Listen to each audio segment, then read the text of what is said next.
हाँ बताइए। ग्रुप में क्वेश्चन सेंड किया हुआ है मैंने, क्वेश्चन नंबर 13। क्वेश्चन नंबर 13 उसको पिन कीजिए, देखते हैं।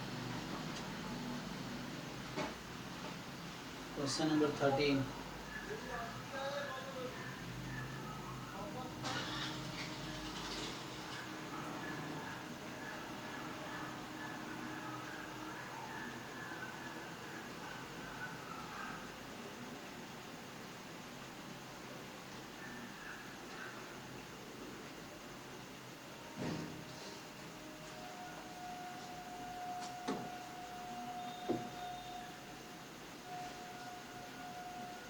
अच्छा ये,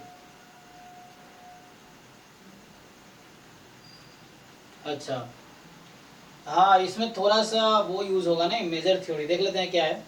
सो omega F B the probability space, A B the event with probability more than a zero. In which of the following case does Q define the probability measure on omega F. So omega F पे probability space है A union D for all D belongs to F. So मतलब क्या है यहाँ पे देखिए, Q of D, तो आपको चेक करना है कि ये प्रोबेबिलिटी कब बनाएगी, है ना, प्रोबेबिलिटी है कि नहीं है। तो प्रोबेबिलिटी होने के लिए क्या होना चाहिए, मतलब प्रोबेबिलिटी मेजर बनाने के लिए क्या कंडीशन था आपके पास, याद है ज्योमेट्रिक डेफिनेशन। सो एक था कि probability of A should be more than equal to 0, sample space should be 1, and if you take mutually मतलब pairwise disjoint collection of event, मान लीजिए इस तरह से A1 A2 dot dot dot, अगर ये पेयर वाइज डिसजॉइंट है तो ये कंडीशन था कि union of probability A I I from 1 to infinity, मान लीजिए ये है, this must be equal to probability of A I I from 1 to infinity, है ना, या यूनियन का प्रोबेबिलिटी है, यहाँ सम प्रोबेबिलिटी का है। सो आपको ये चेक करना पड़ेगा। सो डी कहाँ बिलोंग कर रहा है, एफ में, एफ क्या है, सिग्मा फील्ड है ना। सो सो ए यूनियन डी, अच्छा मैं डी की जगह सैंपल स्पेस, पहले ये चेक कर दो कि डी की जगह अगर मैं सैंपल स्पेस रखूं क्या सब में आंसर 1 आएगा। चेक कीजिए, जैसे मैं अभी दूसरा कंडीशन हर ऑप्शन में चेक कर रहा हूं, ठीक, अब चेक कीजिए। So okay.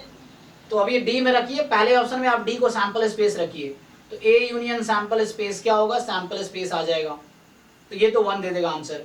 दूसरा ऑप्शन देखिए, ए डी की जगह सैंपल स्पेस रखिए आप, तो ए इंटरसेक्शन सैंपल स्पेस क्या आएगा,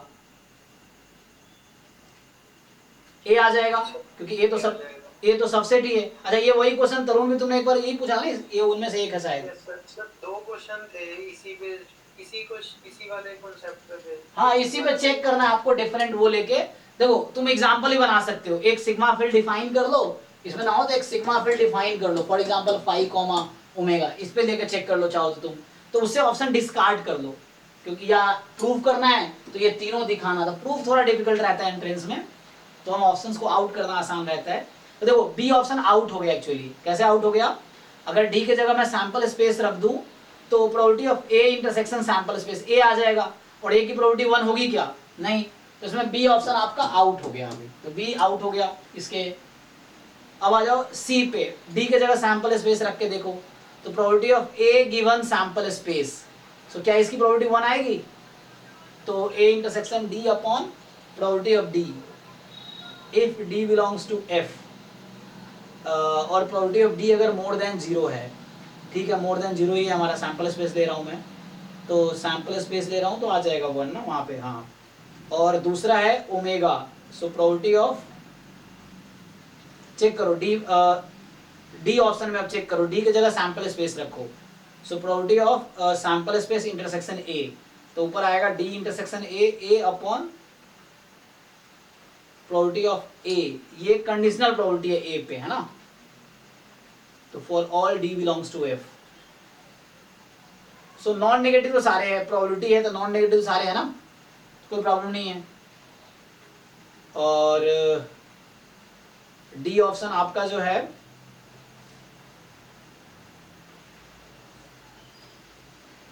ना, तो डी के मतलब अभी मैं दूसरा ऑप्शन चेक कर रहा था, ठीक है ना सब में, तो दूसरा ऑप्शन चेक कर रहा था, जैसे बी बस आउट हुआ और डी वाला तुम चेक करो, A given D, D given A, so A intersection D upon probability of D. So वहाँ तो probability of A intersection D क्या होगा, सी में क्या आएगा, सी ऑप्शन में न्यूमरेटर में क्या आएगा, प्रोबेबिलिटी ऑफ ए आ जाएगा ना। Yes, sir. Probability of A given D find करोगे आप, और डी सैंपल स्पेस है तो न्यूमरेटर में ए इंटरसेक्शन डी जो कि ए रहेगा अपॉन 1, तो बी सी आउट हो गया, सी भी आउट हो गया। चेक करो आप, 1 नहीं आएगा, ये बी सी आउट हो गया क्योंकि 1 नहीं आएगा बी सी में। सो अब आपको देखना है ए डी में कि कौन सा करेक्ट है। तो नॉन नेगेटिव तो सारे है ही, क्योंकि नॉन नेगेटिव प्रॉब्लम तो है नहीं, प्रोबेबिलिटी है तो नॉन नेगेटिव तो होगा ही। अब ये वाला एग्जांपल लेके चेक करना पड़ेगा। तो मान लो मैं 2 से D1 D2 लेता हूँ, है ना, तो उसके हिसाब से ओपन करके देखना पड़ेगा। तो D1 D2 लेता हूँ तो क्या होगा, A यूनियन D, ए कोई पर्टिकुलर इवेंट होगा ना, हाँ ए कोई इवेंट है पर्टिकुलर फिक्स्ड, तो A यूनियन D, तो यहाँ से क्या होगा, अगर मैं D1 यूनियन D2 फाइंड करता हूँ, मतलब मुझे इतना ना चेक करके आप सिर्फ ये चेक कर दो कि प्रोबेबिलिटी D1 यूनियन D2 क्या ये इक्वल होगा D1 प्लस D2 के, कब, अगर D1 इंटरसेक्शन D2 5 है। मतलब जस्ट मैं तीसरा इनफाइनाइट के लिए क्यों चेक कर, 2 के लिए पहले ट्राई कर लो। सो इस तरह से कि अगर D1 D2 दो सेट है जो पेयर वाइज डिसजॉइंट है, तो मुझे ये चेक करना है कि D1 यूनियन D2 इसके इक्वल आएगी, तो D के जगह तुम D1 यूनियन D2 रख दो अब, ठीक है। सो उसको अब ब्रेक करके देखो। सो इससे मुझे लग रहा है पहला ऑप्शन आउट हो जाएगा, चेक कर लेते हैं। सर इसके अकॉर्डिंग डी ऑप्शन ट्रू आ रहा है फिर। हाँ वही कह रहा हूँ, तो इससे ए ऑप्शन आउट हो जाएगा, तो डी आपका करेक्ट आंसर हो जाएगा।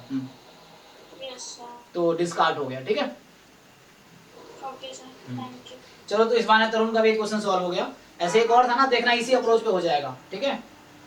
हाँ तो इसी यही डेफिनेशन लगाना है, एक्जोमेट्रिक डेफिनेशन लगाना है। पहले तो ये चेक कर लो 1 कौन कौन देगा ओमेगा रखने पे, और उसके बाद इसमें 2 सेट, ये तो मैं जनरल ट्राई किया, तुम एग्जांपल भी ले सकते हो, कोई सैंपल स्पेस मान लो H, T, उस तरीके से सिग्मा फील्ड बना लो, एक सिग्मा फील्ड बना सकते हो, ये एक सिग्मा फील्ड है, दूसरा ही बना सकते हो पावर सेट लेके, उसमें ही काम कर सकते हो, इस पे काम कर लो, फिर जो ऑप्शन डिस्कार्ड करते चले जाओ हो जाएगा, ठीक है। तो ये नेट के क्वेश्चन है सर, नेट JRF CSIR के। चलो तो आगे हम लोग आते हैं। तो हम लोग एक्चुअली ये हमने शेड्यूल चेंज इसलिए कर दिया है क्योंकि यहाँ पे क्या है ना, सैटरडे कई बार प्रॉब्लम, इस सैटरडे में भी क्लास छुट्टी रहेगी क्योंकि सैटरडे एक वो है, हाँ यहाँ पे फ्रेशर्स पार्टी है नए लोगों का, देखते हैं अगर अटेंड करूंगा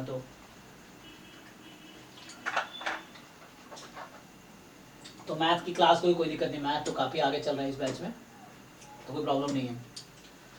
कैंसिल होगी तेरे मैथ की, कैंसिल होगी, स्टैट्स की नहीं। तो हम लोग अभी क्या डिस्कस कर रहे थे, डेफिनेशन ऑफ रैंडम वेक्टर, ये सब हो गया है ना, ये सब हो गया है। अभी इंडिपेंडेंट डिस्कस कर रहे थे, तो क्वेश्चंस लिखता हूँ इंडिपेंडेंट का चेक करने का, पहले तुम लोग चेक करो। हमने चेक किया था आई थिंक ना एग्जाम्पल,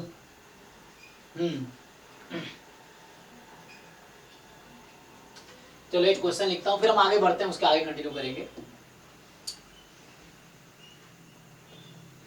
अरे इसको मैंने वो नहीं किया, तो क्योंकि दोनों एक में ही सेव हो जाएगा।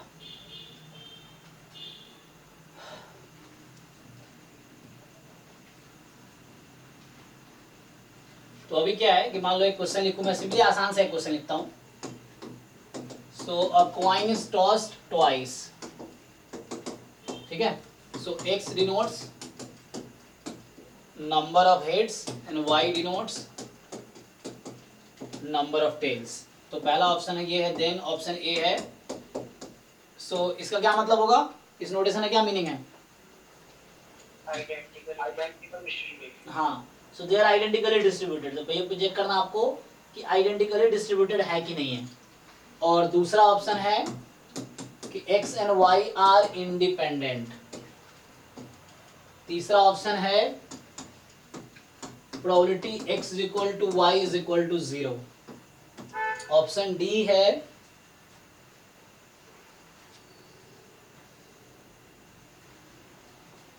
Probability x is equal to y is equal to 1। Check करो, बताओ।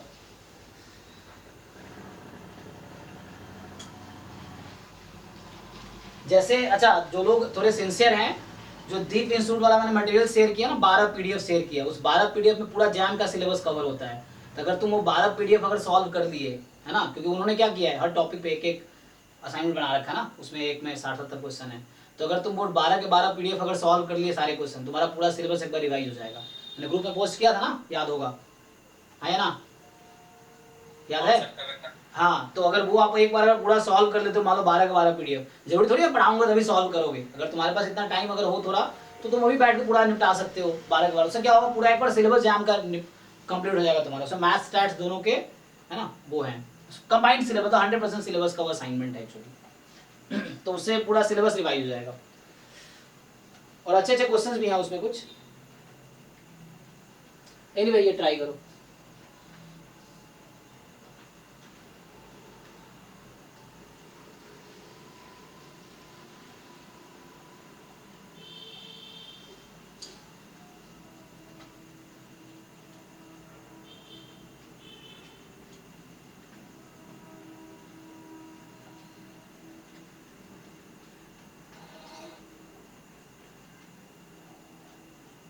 सर ये होगा क्या? बाकी लोग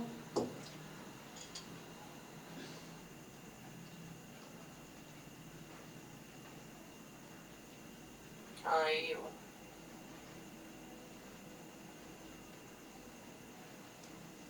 ठीक है ना, मतलब जैसे क्वेश्चन ऐसे लिख दिया चेक करने के लिए, तो मतलब डिस्क्रीट में इंडिपेंडेंस चेक करने के लिए है ना।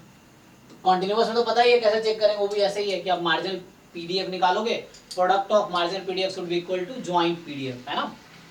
तो उस तरीके से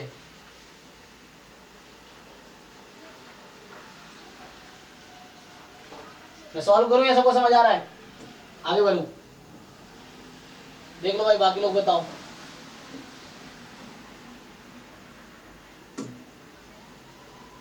है ना, एक क्वेश्चन जैसे मैं लास्ट क्लास में लिखा था, तो इसमें अगर उसी को मैं रिपीट कर दूं, उसमें ये था कि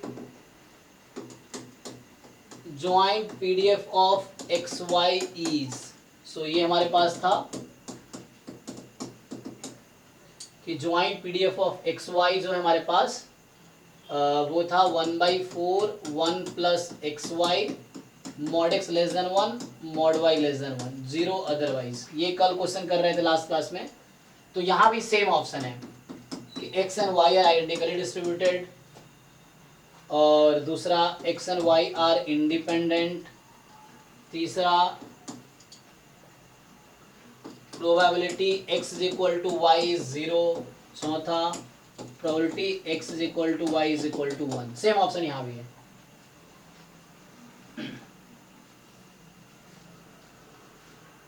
आइडेंटिकली तो होना चाहिए। हाँ सर, क्योंकि एक्स वाई है ना, रिप्लेस करेंगे तो सेम ही चीज आएगी, एफ एक्स और एफ वाई के। सर इंडिपेंडेंट तो नहीं था एक्स और वाई के लिए, क्योंकि मार्जिनल निकालोगे तो 1/2 आएगा। x का अकेला पीडीएफ निकालोगे तो x इज यूनिफॉर्म 0 1, यहाँ sorry x is uniform -1 1। x का डिस्ट्रीब्यूशन तो फाइंड करोगे तो यूनिफॉर्म -1 1 इंटरवल पे आएगा, y भी यूनिफॉर्म -1 1 इंटरवल पे आएगा, और दोनों इंडिपेंडेंट नहीं है लेकिन आइडेंटिकली डिस्ट्रीब्यूटेड है। ओके, बाकी और ऑप्शन?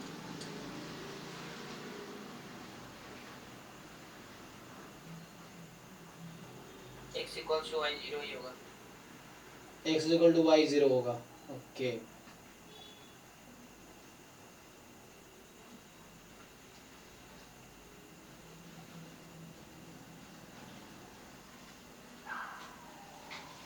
तो इस बार जैम एमएस का एग्जाम है 11 फरवरी को शाम को 2:30 से 5:30। अच्छा, सिलेबस में कुछ चेंज किया है? सेम ही लग रहा है, सेम ही कॉपी पेस्ट किया है। हाँ 30-70 और तो उसका नोटिफिकेशन आ गया, वेबसाइट जाके देख सकते हो जैम 24 का। सर सर जो इधर लिखा हुआ है कि 1250 तो दोनों मिला के दोनों तुम्हें देखना है, दोनों मिलाया कह रहा है, अकेला क्या कह रहा है तुम्हें देखना पड़ेगा। ये कह रहा है कि हाँ, जो फीमेल SC ST PWD के लिए 2 एग्जाम देना है 2 सब्जेक्ट में, तब 1250 पेमेंट करना होगा। अच्छा ठीक है। इनका क्या है वेबसाइट? Jam24 का वेबसाइट क्या है? और सर गेट का अभी तक नहीं आया ना कुछ भी? गेट का शायद नहीं आया है। Jam24 का वेबसाइट का नाम किस उससे है? सर आईआईटी मद्रास कंडक्ट करा रहा है ना? गेट का भी शायद आ रहा था, पता नहीं मतलब कि उसमें तो आ रहा था ये स्वादी वाला।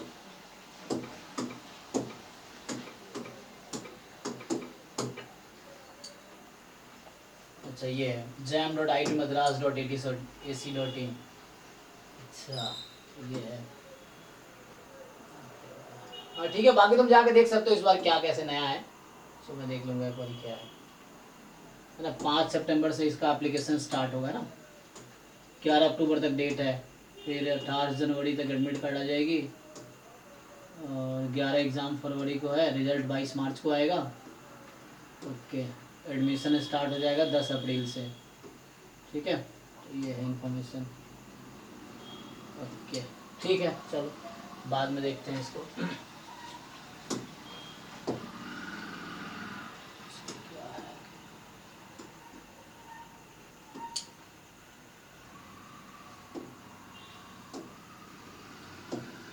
इसमें जो डाउट है इन दोनों क्वेश्चन में बताओ, मैं कोई क्वेश्चन सॉल्व करूं या आगे बढ़ूं, तुम क्या कहते हो?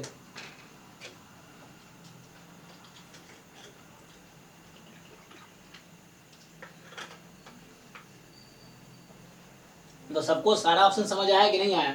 यहाँ पे ये भी करेक्ट होगा। तो एक्सप्लेन कर दीजिए सर एक बार।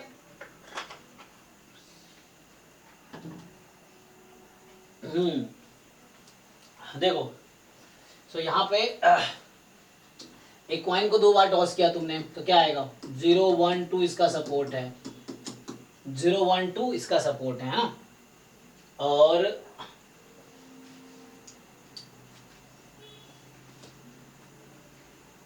सो क्या देखा, आइडेंटिकल डिस्ट्रीब्यूटर का मतलब ये है कि x इज इक्वल टू 0 पे जो प्रोबेबिलिटी आएगी वही probability y is equal to 0 पे आएगी। अगर ऐसा होगा तो x इज इक्वल टू 1 पे जो प्रोबेबिलिटी वही probability x is equal to y is equal to 1 पे आएगी। x इज इक्वल टू 2 पे जो प्रोबेबिलिटी है वही probability y is equal to 2 पे आएगी। हाँ, तो ये मतलब हो गया आइडेंटिकली डिस्ट्रीब्यूटेड का होगा। अब देखो मैं सॉल्व कर देता हूँ। तो तुम्हारे पास x है नंबर ऑफ हेड्स वाला ना, सो 0 1 2, y है नंबर ऑफ टेल्स 0 1 2। ठीक है, तो यहाँ पे क्या होगा?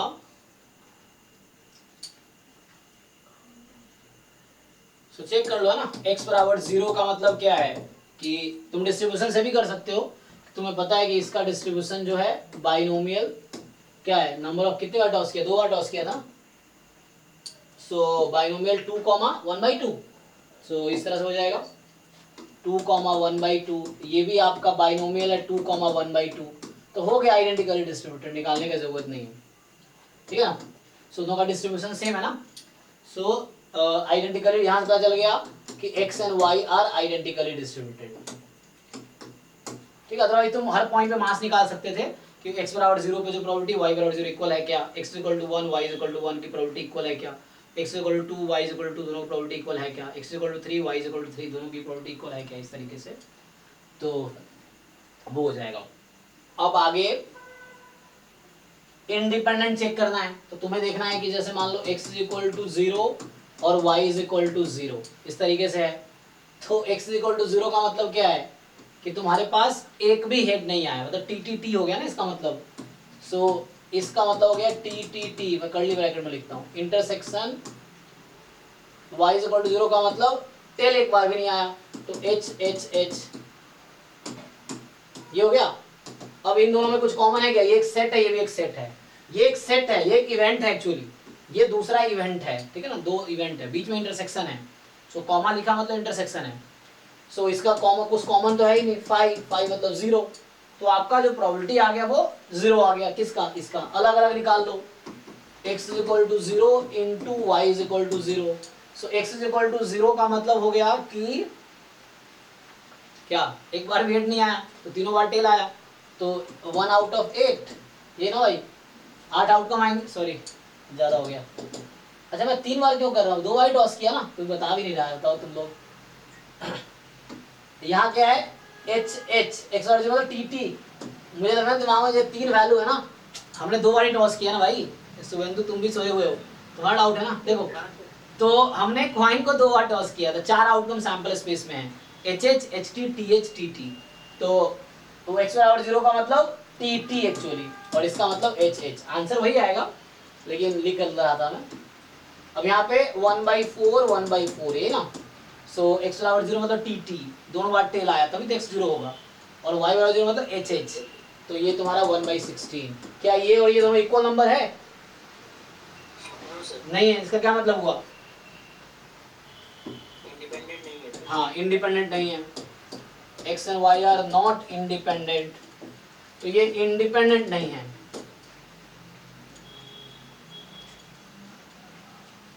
ठीक है, तो ये इंडिपेंडेंट नहीं है। ठीक है, x and y are not independent. अब आगे क्या क्या चेक करना रह गया? अब probability x is equal to y अगर तुम फाइंड करोगे तो इसका मतलब ये होता है, ये सब एग्जाम में भी क्वेश्चन आए इस टाइप के, x इक्वल टू y वाला। तो यहाँ पे इसका मतलब ये है कि x y इक्वल प्रोबेबिलिटी रखेगा। सो इसका ये मतलब होता है कि summation probability x is equal to let's say t या k, ठीक है ना, तो x is equal to k, y is equal to k, इस तरीके से, और k फ्रॉम जो भी पॉसिबल वैल्यू है। हो जाएगा ना, हाँ इंटरसेक्शन हो जाएगा ना। हाँ, इंटरसेक्शन है, लेकिन ये इंडिपेंडेंट नहीं है, अलग अलग नहीं कर सकते ना, इंडिपेंडेंट नहीं है एक्चुअली, तो अलग अलग नहीं कर सकते इसको। तो यहाँ पे आपका k 1 से लेके कहाँ तक? 1 से नहीं, 0 से 2 तक। Yes sir. हाँ, तो मतलब ये हो गया कि x 0 y 0, एक ये हो गया प्रोबेबिलिटी x 1 y 1, ये हो गया प्रोबेबिलिटी x 2 y 2, आपका ये हो गया। सो अब आप देखिए क्या आंसर आएगा। सो x 0 y 0, तो अभी तो फाइंड किया था मैंने कि इसका मतलब दोनों टेल, इसका मतलब दोनों हेड, तो कॉमन तो कुछ है नहीं, तो 0 हो गया पहला। x 1 y 1, यहाँ कुछ ना कुछ आएगा। सो x 1 y 1 मतलब एक हेड और एक टेल आना चाहिए, तो HT TH 2 outcome out of 4, सो 1/2, और x 2 y 2, तो मतलब ये हो गया कि 2 बार हेड एंड 2 बार टेल। तो ऐसा तो हो नहीं सकता कि 2 बार ही तुमने टॉस किया है, तो इसका मतलब हो गया तुम्हारा ये 0।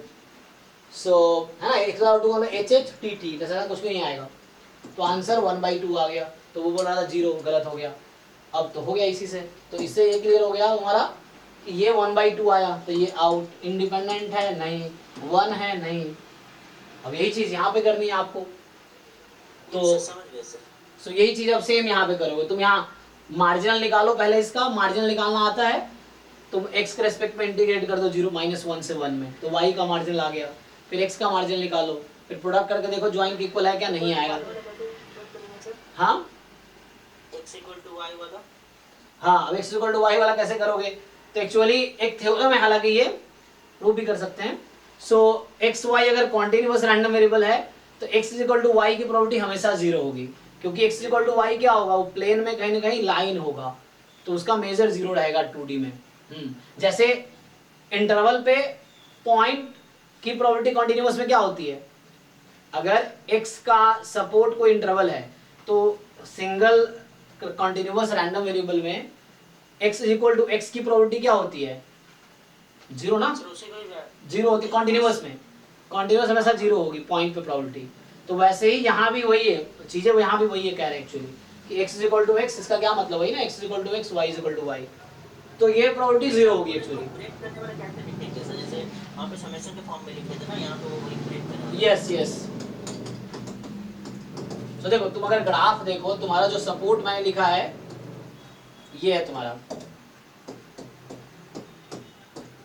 ये सपोर्ट है उसमें। तो अगर इसको इंटीग्रेशन के फॉर्म में लिखोगे तो तुम्हें लिखना है ज्वाइंट पीडीएफ,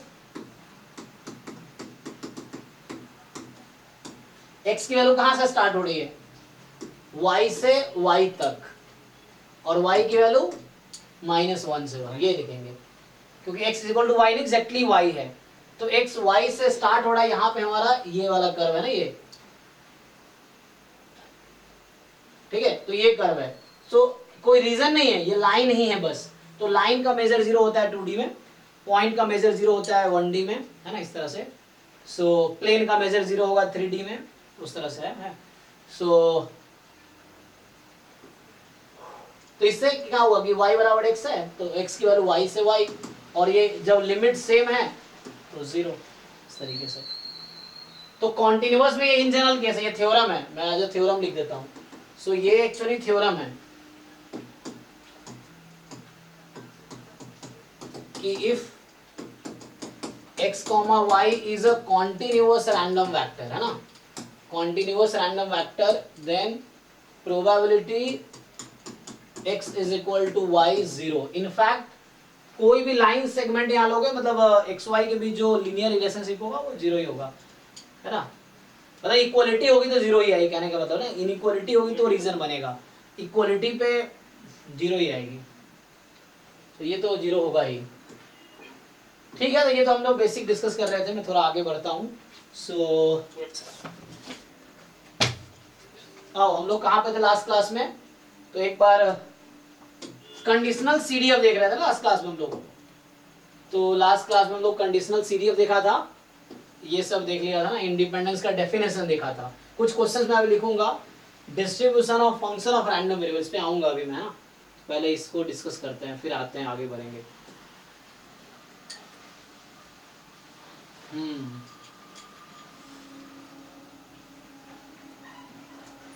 सिलेबस के हिसाब से चलता हूँ, ठीक है ना। तो अभी हम लोगों ने इंडिपेंडेंस लास्ट क्लास में डेफिनेशंस देखे थे, इंडिपेंडेंस पे कुछ क्वेश्चंस कर सकते हो, लास्ट क्लास में कर भी रहे थे हम लोग।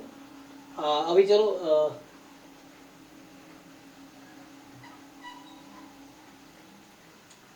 चेक तो कर लिया, आगे देखो, चलो वो ट्रांसफॉर्मेशन ही देख लेते हैं ना।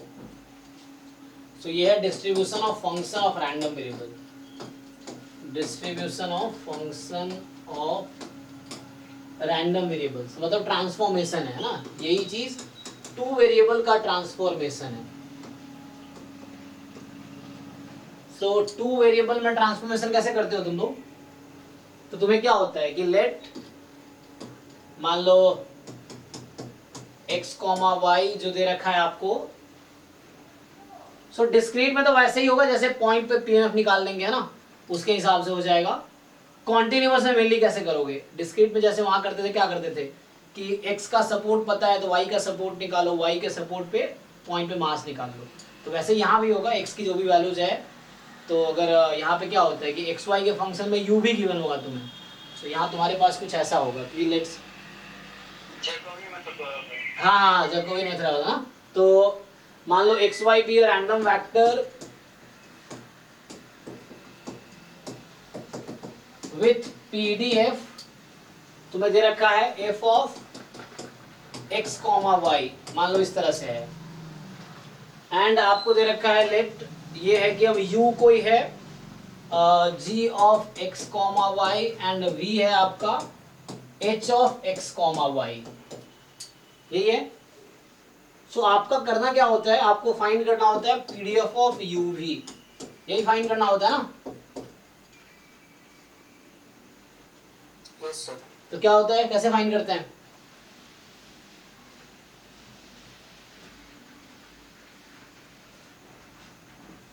बताओ भाई कैसे फाइंड करते हो तुम लोग।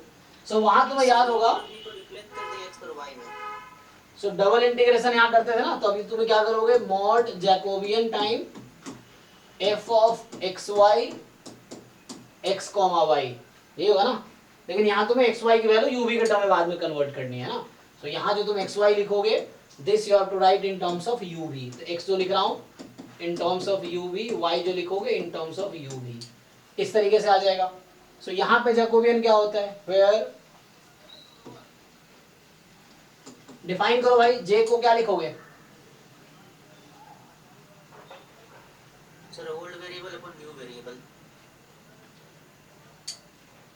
Old variable upon new variable, okay. उसको डिफरेंशिएट करेंगे तो मतलब so del of x y upon del u भी, यहाँ ये होता है ना। सो ये आपका आ जाएगा del x by del u, del x by del v, और ऐसे ही del y by del u और del y by del v, यही है। सो ये आपको अप्लाई करना है। किसी वैसे को डाउट है देख लो, तो ये नया फॉर्मूला तुम्हारे पास है, तो अब यूवी का पीडीएफ आ जाएगा। दूसरा अप्रोच भी यहाँ भी CDF अप्रोच है, सेकेंड अप्रोच यहाँ भी है, यू कैन स्टार्ट विथ, है ना, CDF अप्रोच यहाँ भी है, तुम ये भी ट्राई कर सकते हो कि प्रोबेबिलिटी, है ना, मतलब तुम चाहो तो you start with the CDF of UV, so वैसे ही होगा कि probability U less than equal to U, capital V less than equal to V, so यहाँ से जो भी है तुम्हारे पास, अब U तुम्हारा क्या होगा, फंक्शन ऑफ XY होगा, तो अगर ये इतना सॉल्व करना आसान है तो तुम कर सकते हो, है ना। तो समहाउ सिंप्लीफिकेशन करके अगर तुम x less than equal to something आ जाता है, y less than equal to something आ जाता है, तो ये कहीं ना कहीं XY के CDF में आ जाएगा और देन काम आसान हो जाएगा। तो मतलब ये प्रोसेस बता रहा हूँ, तो इस तरह से अगर होता है देन तुम इजिली ये कर सकते हो। जैसे एक क्वेश्चन लिखता हूँ मैं, दो तरीके से करके दिखाता हूँ, ठीक है, आंसर दो तरीके से सेम ही आएगा। सो वही क्वेश्चन लिखते हैं जो लास्ट क्लास में लिख रहे थे ना, उसी क्वेश्चन को कंटिन्यू करते हैं। देखो सो ये मेथड में डाउट नहीं है, देखो सिंपल है ये। सो यहाँ पे ये वाला वेरिएबल यहाँ आ रहा है, so del x y upon del u we,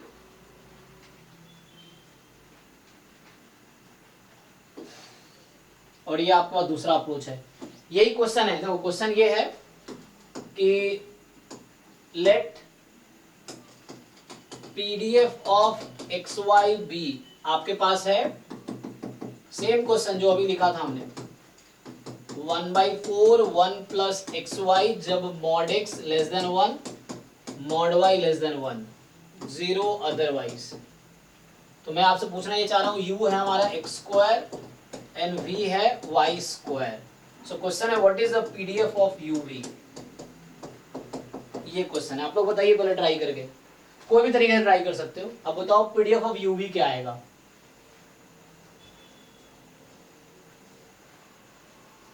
है ना, ये क्वेश्चन कल लिखा था हमने, यहाँ बताया था एक्स वाई इंडिपेंडेंट होगा, एक्स वाई इंडिपेंडेंट नहीं है but x square and y square independent है। सो ट्राई करो भाई, बताओ 2 मिनट का टाइम दो, कितना टाइम हुआ है अभी, अभी है ना 21:43। हाँ फॉर्मूला लिख लो एक बार। एक तो ये अप्रोच है, you can start with CDF but it is not always easy, क्योंकि यहाँ पे तुम्हें प्रॉब्लम हो रही, इसमें ये आसान रहेगा हालांकि, लेकिन बट नॉट, यहाँ पे आसान है क्योंकि यहाँ पे आसान है ट्रांसफॉर्म करना। एक तो ये तरीका है और दूसरा तरीका आपके पास ये है।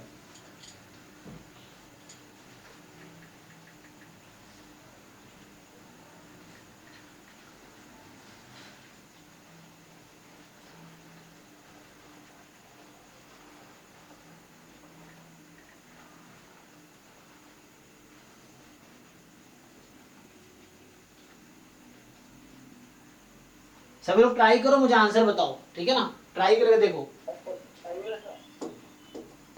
हाँ क्या आया, आया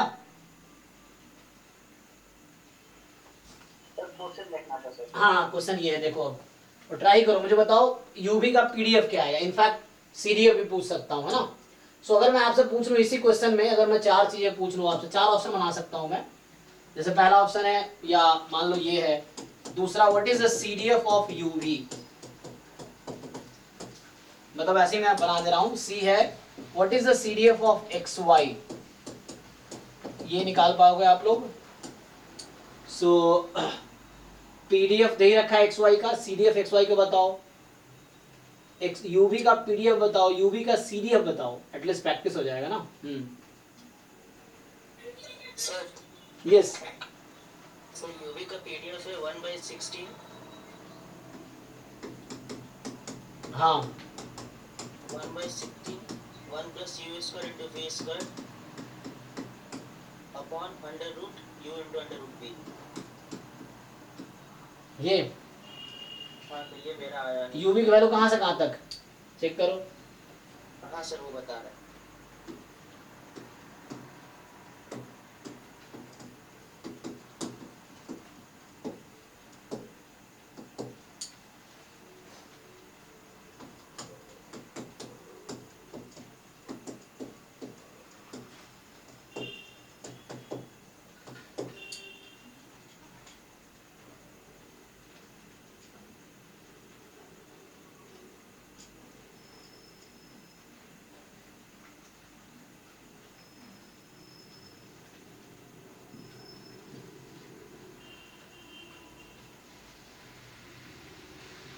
सर यू भी दोनों का वैल्यू सर लेस देन 1 है, mod you less than 1, mod be less than 1। नहीं, यू भी की वैल्यू क्या है, तो मॉड की नहीं, यू भी की वैल्यू क्या है? सर 0 to 1 आएगी x स्क्वायर। सर ये नहीं आ रहा f of u v। क्या आ रहा है? Sir 1/8 1 plus 2 2 a 1 plus 2 uv upon uv। Sir root u okay, sir 1 plus root u upon sir ऐसे लिखो, मैं बताता हूँ, मतलब डिवाइड करके लिखो, सही आ रहा है, मेरा भी यही आ रहा है, ये वाला आंसर ही 1 plus root under u by v, ऐसा कुछ। 1 upon sir 1 upon 0 1 plus 1 upon 0 sir हाँ x y को रूट u v से रिप्लेस कर देते हैं, एक पीछे आ जाएगा। sir 1 plus 1 upon root u अच्छा, वहां से तुम कर देखो 1 प्लस 1 बाई, यहाँ से एक्स वाई निकाल लो तो कितना आ जाएगा, है ना, यही तुम कर रहे हो ना, तो क्या आ जाएगा, यूवी का root. Okay, x square y square is UV और एक जैकोबियन से आ जाएगा, रूट यूवी। जैकोबियन से अब होल पे आ जाएगा सर, अब इसके नीचे पूरा डिवाइड कर दो अंडर रूट u v से। so u p 0 to 1 अच्छा, यूवी 0 to 1, मतलब मुश्किल नहीं है, सीडीएफ निकालो तो। बस सर यहाँ 1/16 आएगा, 1/8 नहीं आएगा। अच्छा, भाई 1/16 आएगा। 16 ना, मतलब 1/2 जैकोबियन आया होगा शायद, ऐसा कुछ। नहीं 1/4। अच्छा, ठीक है।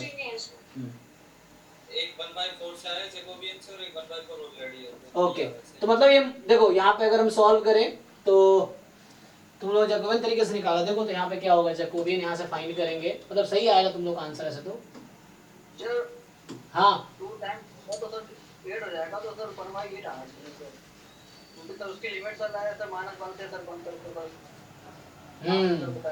अच्छा, तुम जो आंसर आ रहा है उसको डबल इंटीग्रेट करके देखो तुम्हारे रीजन पे आंसर 1 आ रहा है कि नहीं। अगर तुम्हारा आंसर सही कब होगा, जब तुम u तुम्हारा 0 से 1 है, v 0 से 1 है, तो तुम उसको क्या करो, तुम्हारा जो सपोर्ट है उसमें इंटीग्रेट करो, 1 आ रहा है क्या आंसर, अगर 1 आएगा तुम्हारा पीडीएफ सही है यूवी का। sir 1/16 या ओके, हाँ चेक करो, सब लोग एक बार चेक कर लो। तो यहाँ से सिंपली हमारे पास ट्रांसफॉर्मेशन इस तरीके से है। सो इसको दोनों तरीके से ट्राई कर सकते हो आप। तो मेरा पहला तो ये था। अच्छा, इसका अगर तुम सीडीएफ निकालो, पहले क्वेश्चन में ये पूछा था कि अगर ज्वाइंट सीडीएफ जरा बताओ कोई मुझे, एक्स वाई का क्या होगा। ये तो इजी है, लेकिन हाँ मुझे लग रहा है इजी है ये तो। -1 से x, -1 से y।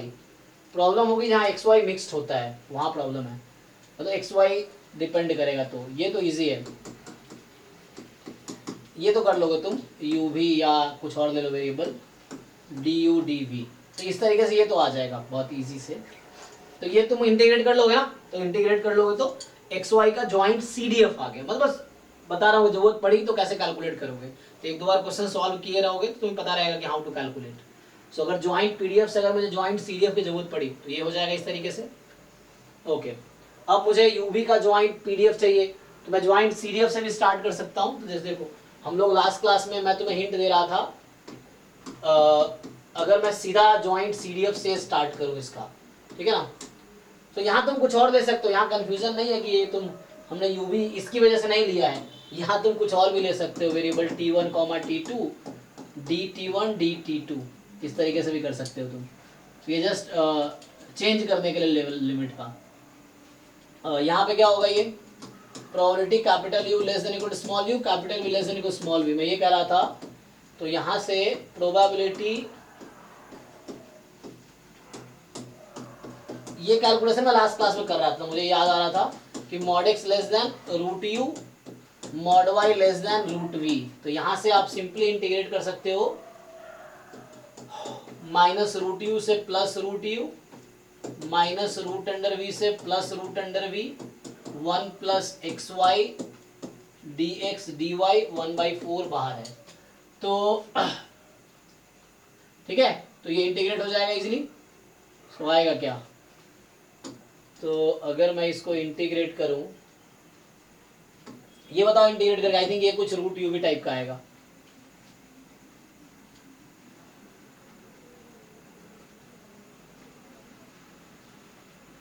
सो मुझे ऐसा लग रहा है ये सिर्फ रूट u इंटू वी आएगा, चेक करो।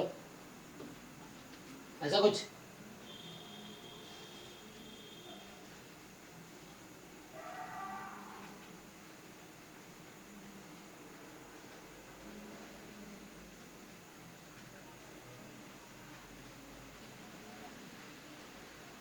है ना? हाँ सर सही है आपका, हाँ सही है सर, क्योंकि ये पहले भी वो जीरो ही हो जाएगा ना। ऑड फंक्शन है ना। तो ऑड फंक्शन है तो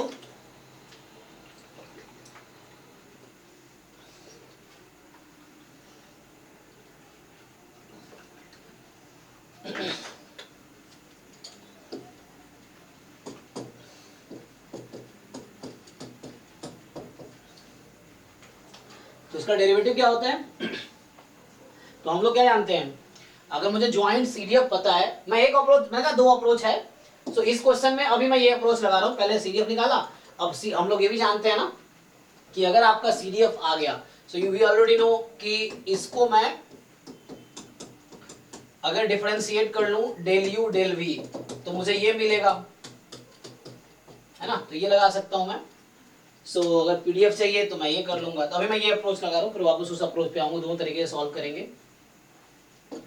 तो चलिए इसको क्या करोगे, डिफरेंशिएट करो पहले u के रेस्पेक्ट में फिर v के रेस्पेक्ट में, तो क्या आ जाएगा, तो यहां तो ऐसा कुछ नहीं आ रहा, सीडीएफ का डेरिवेटिव पीडीएफ होता है ना, सही तो है।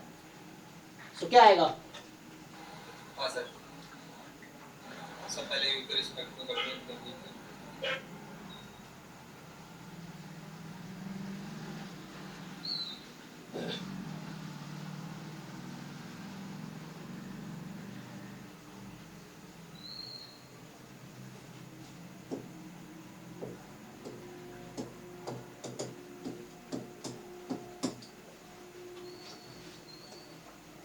ये है ना, ये 0707,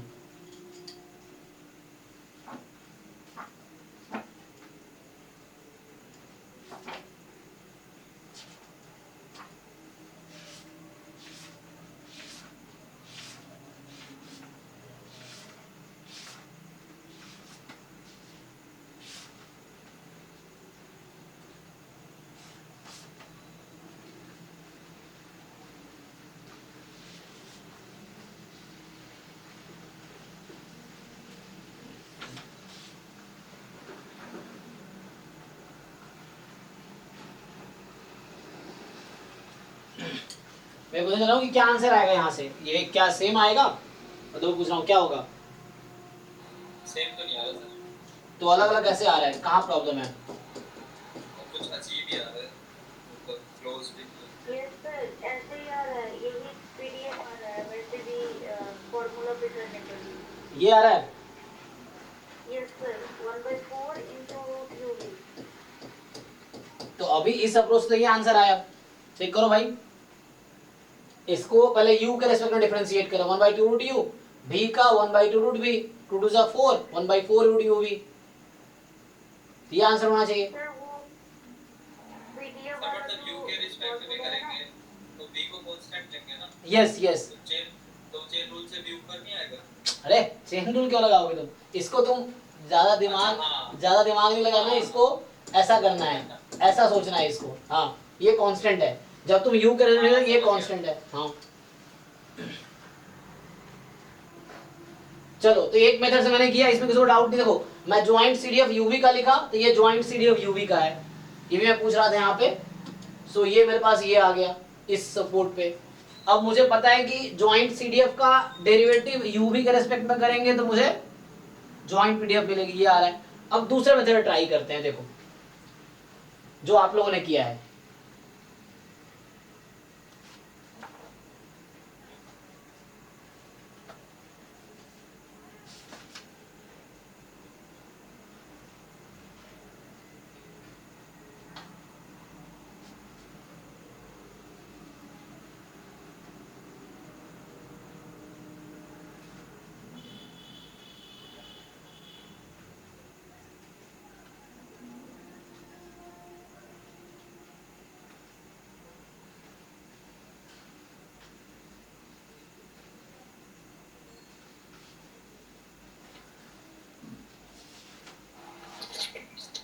सर ये जब हम लोग x लेंगे तो mod x equals to u आएगा और mod x equals to v, तब वो ब्रेक होगा वहीं पे।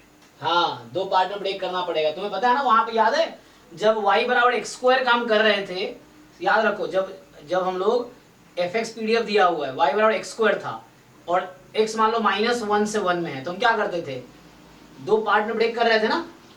हाँ तो यहाँ भी एक्चुअली मोनोटोनिक ट्रांसफॉर्मेशन होगा, उस तरह से होना चाहिए। तो इसको करके देखते हैं क्या होगा। देखो अच्छा क्वेश्चन है ये, ठीक है ना। तो एक अप्रोच से ये है, दूसरे अप्रोच से ट्राई करते हैं इसी क्वेश्चन को। तो करेक्ट आंसर ये है, जो पहले बताया उन लोगों का सबका गलत है।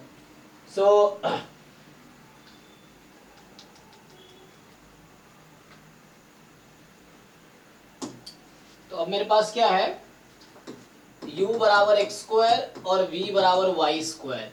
सो मेरा जो x है वो -1 से 1 में है, y जो है -1 से 1 में है। तो यहाँ से ठीक है, ये समझ आ रहा है कि u 0 से 1 में है और v 0 से 1 में है, ये ओके है।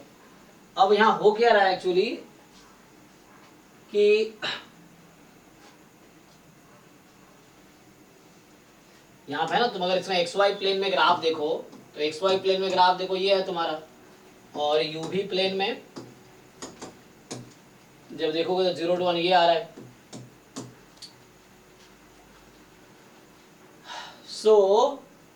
तुम्हें क्या करना पड़ेगा, चार यहाँ पे रीजन है, 1 2 3 4, ठीक है, चार रीजन है। x जब 0 से 1, y 0 से 1, x 0 to -1 मतलब -1 to 0 और y 0 to 1, उस तरीके से चार क्वाड्रेंट है।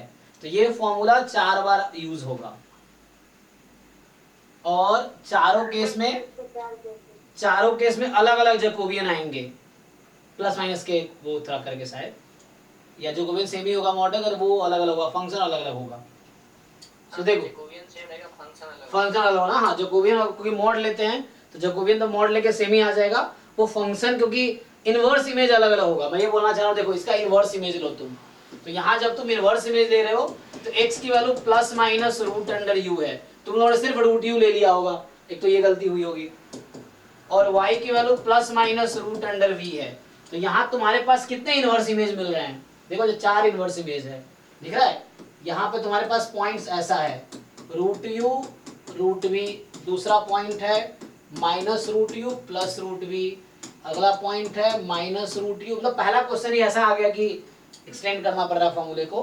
पहले उन्हें जब वन वेरिएबल का ट्रांसफॉर्मेशन किया होगा तो वहाँ पहले है ना आसान क्वेश्चन देखे होंगे, उसके बाद तो ये ऐसा हुआ कि एक्चुअली चार पार्ट में ब्रेक होगा। सो -u +√v, और है ना मेथड अलग अलग होगा लेकिन आंसर सेम आना चाहिए। अगर गलत आ रहा है तो कोई ना कोई एक मेथड गलत है जो लगाए हैं। सो -√u -√v। सो इनवर्स इमेज जब निकाल रहे हो यहाँ पे तो चार इनवर्स इमेजेस हैं, ये चार है, ठीक है। So you have this 4 inverse images और यही चार क्वाड्रेंट के हिसाब से। तो इन चारों रीजन में अलग अलग तुम्हें ट्रांसफॉर्मेशन यूज करना पड़ेगा। सो मतलब कहने का ये है, हालांकि है ना x 0 से 1 में हो, y 0 से, तो u भी का रेंज सेम है, तो इसलिए हमें पार्ट अलग वो नहीं करना पड़ रहा है। तो देखो यहाँ से क्या आएगा, क्वेश्चन क्या है, तो आंसर क्या होगा यहाँ पे। सो यहाँ से मतलब सेम ही आ रहा है, हाँ, क्योंकि ये सारे कट जाएंगे और 4 ऐड होके 16 को काट देगा। यस। सो यहाँ से जब आप एफ यू भी फाइंड कर रहे हो u v के टर्म में, तो जो आप देख रहे थे f ऑफ x, y, सो मैं अगर नाम दे दूं, मान लो x1 x2 y है ना, इस तरह से मान लो अलग अलग। सो यहाँ पे अलग अलग होगा, f of xy mod j1 पहले रीजन में j1, ऐसे ही f ऑफ है ना xy mod j2 दूसरे रीजन में, इस तरीके से। मॉड है तो सेम आ जाएगा, यहाँ पे होगा f of xy mod j3 plus f of xy mod में j4। ऐसा हो गया।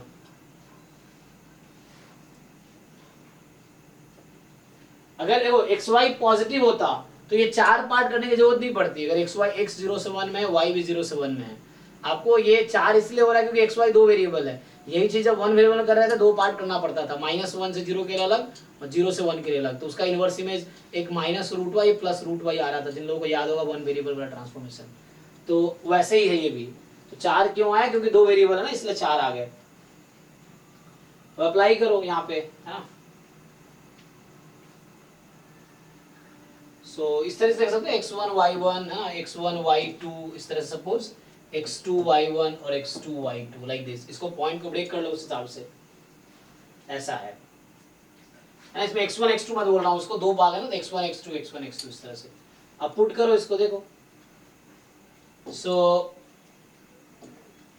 यहाँ पे कहने का मतलब ये जो इनवर्स इमेज तुम देख रहे थे, सो जब मेरा x² u है तो x प्लस √u और माइनस √u, तो एक को मैं x1 x2 ऐसे बोल दे रहा हूँ इस तरह से। y जो आएगा √v माइनस √v, सो y1 y2 बोल दो इस तरह से। सो वही मैं लिख रहा हूँ यहाँ पे उस तरीके से। सो 4 पेयर बना, यही 4 पेयर है, x1 y1 x1 y2 x2 y1 x2 y2 इस तरीके से। सो उसके हिसाब से जैकोबियन यूज कर लो। तो जैकोबियन ऐसे तो तुम्हारा वही रहेगा ना, तो यहाँ से क्या होगा, डेल u v को चेंज करा ना x y में, हाँ। तो del x upon del u, del x upon del v, del y upon del u, del y upon del v। So जो भी तुम पॉइंट ले रहे हो उसके हिसाब से ब्रेक होता रहेगा, लेकिन मॉड है तो कोई इफेक्ट नहीं पड़ेगा एंड में ना। चेक करो, तुम अलग अलग रख के देख सकते हो। एक बार x1 y1 का यहाँ पे x1 y1 के रेस्पेक्ट में जैकोबियन, यहाँ x2 x1 y2 के रेस्पेक्ट में, यहाँ x2 y1 के रेस्पेक्ट में, यहाँ x2 y2 के रेस्पेक्ट में।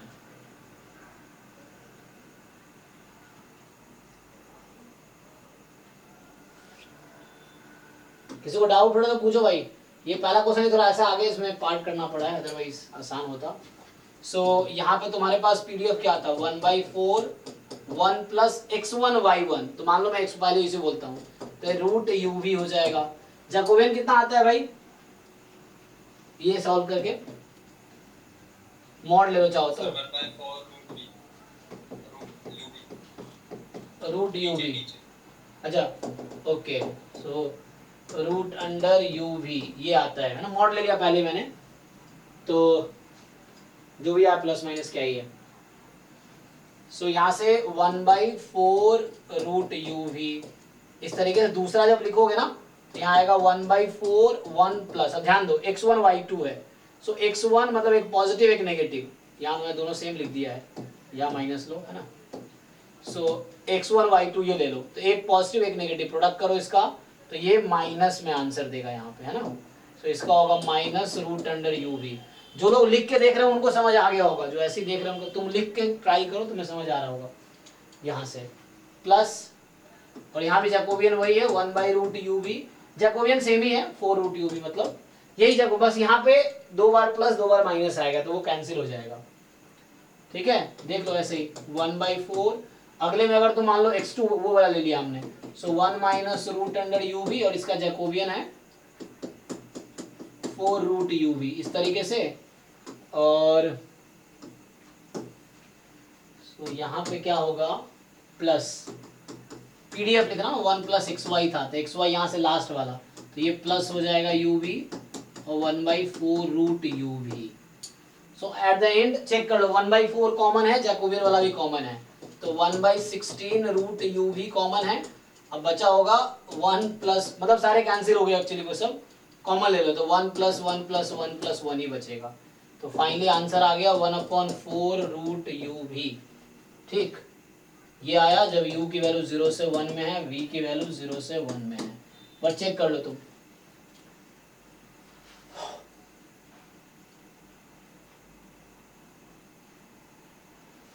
ठीक है।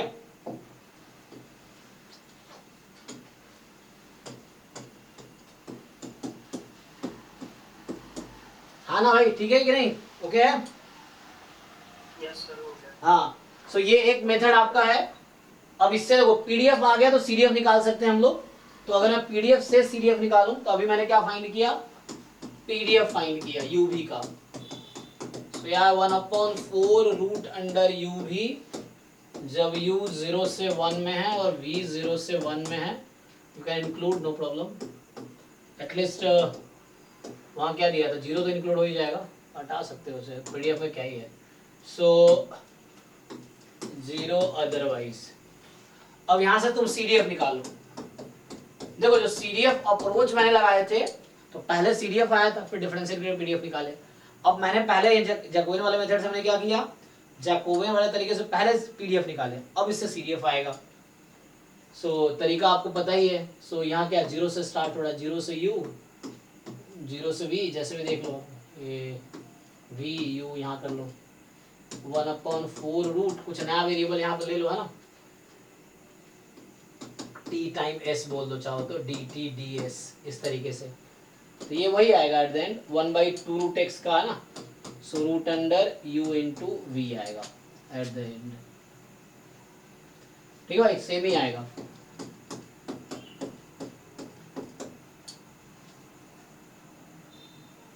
सो एक क्वेश्चन हमने लिखा है यहाँ पे, पीडीएफ से सीडीएफ।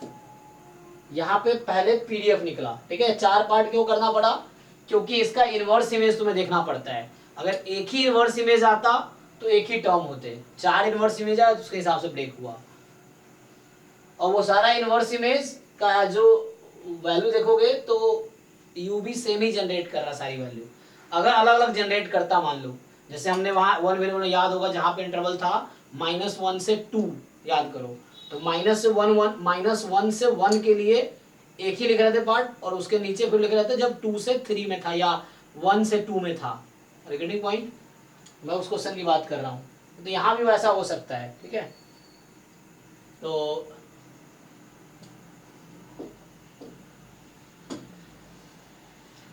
मतलब यही कह रहा हूँ कि जैसे मान लो तुम्हारे पास पीडीएफ ये है, तुम याद रखो 1। सो जब y बराबर x² था, एक ये क्वेश्चन है, तो अभी जो हमने किया इस तरह का क्वेश्चन था वो, है ना, -1 से 1 में है। तो यहाँ जब तुम सॉल्व करते हो fy ऑफ y निकालते हो, जिनको याद होगा, सो fx एट x1 फिर dx1/dy, ये Jacobian 1 plus fx at 2 and dx2/dy Jacobian 2, जैसे अभी 4 आया था यहाँ 2 को ये आएगा। और एक क्वेश्चन और बनता है क्या, सो एक और क्वेश्चन इसमें ये होगा, जैसे अगर तुम्हारे पास क्वेश्चन ये है लेकिन पीडीएफ सेम है, इस तरीके से मान लो कुछ पीडीएफ है, कुछ दे रखा था ना उसमें, मान लो यहाँ पे कुछ है जहाँ x की वैल्यू -1 से 2 में है, मान लो, है ना, इस तरीके से।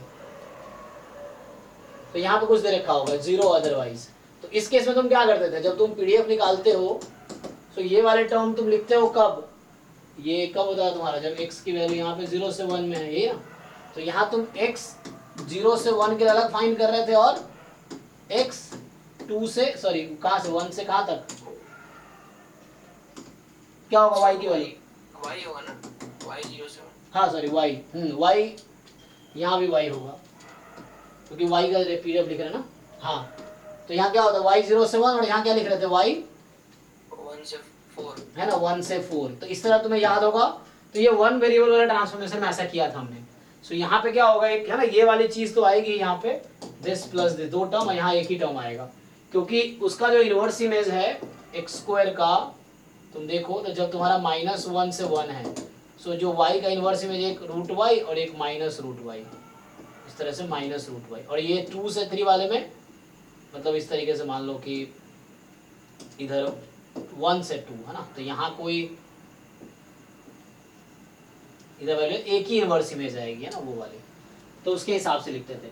तो ये 1 वेरिएबल का है। अगर इस तरह का क्वेश्चन तुमने नहीं किया, बोले ट्राई करो, फिर मुझसे पूछो, आप चाहो तो ट्राई करो।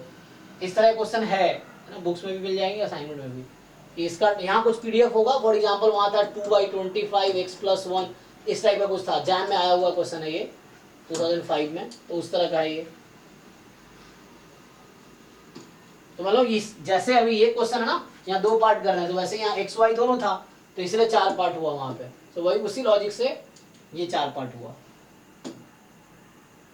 ऐसा भी हो सकता है यहाँ पे ना, वैसा दे देता कि x की वैल्यू -1 से 2 में है, ऐसा पीडीएफ दे दिया, y की वैल्यू -1 से 2 में है, और सेम ट्रांसफॉर्मेशन दे, तो आपको फिर बाद में, और जब x की वैल्यू 1 से 2, मतलब y की वैल्यू 1 से 4 है ना, मतलब या सॉरी u v का, जब x की वैल्यू मान लो रहेगी 1 से 2 में, तो u क्या हो जाएगा 1 से 4, और y की वैल्यू रहेगी 1 से 2 में, तो उस केस में v की वैल्यू ऐसी आ जाएगी 2 से 4, तो वैसे ही चेंज हो जाएगा वहां भी।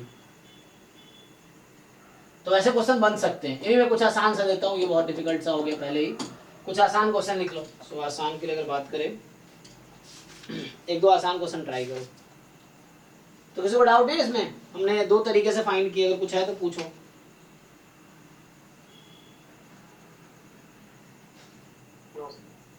चलो, तो नेक्स्ट क्वेश्चन जो है आपके पास वो ये है, एक क्वेश्चन ये ट्राई करो कि joint PDF of x y आपको दे रखा है e की power -x when 0 less than equal to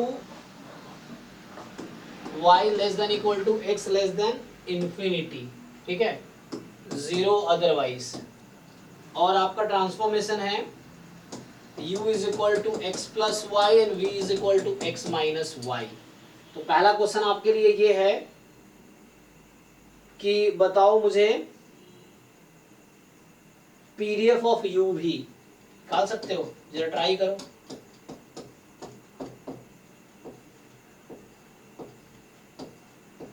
PDF of u भी ट्राई करो जरा।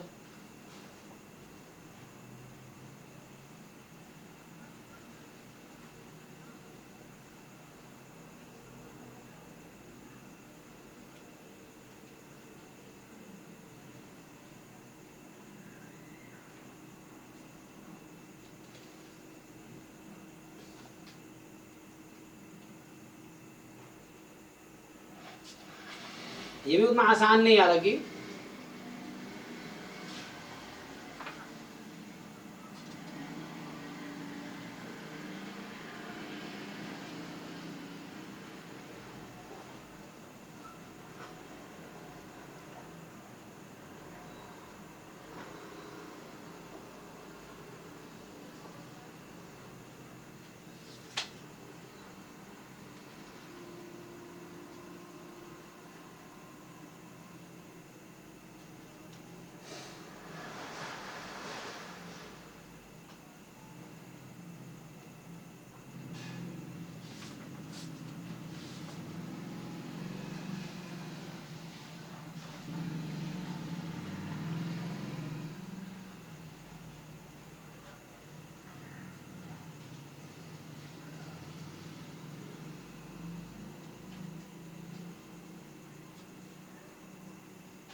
ये सब सीखने को मिलेगा, ये सब अच्छा क्वेश्चन है ना।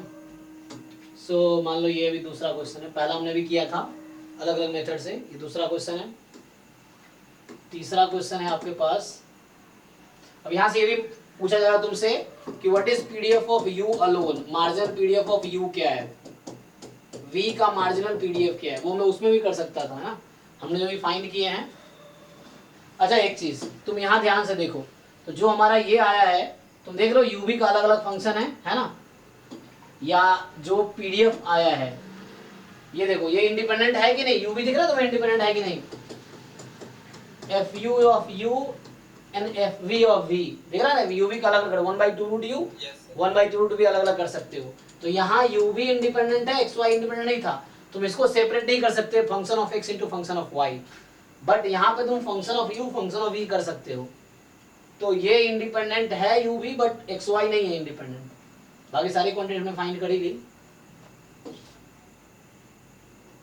तो मार्जिनल मतलब निकल जाएगा, मार्जिनल यही से दिख रहा है, u का मार्जिनल है ना, अगर मैं बात करूं u के मार्जिनल की, सो 1/2 रूट u यही है ना u का, और v का भी ऐसे ही होगा कि 1/2 रूट v मार्जिनल, ठीक है ना। सो marginal distribution of u, marginal distribution of v।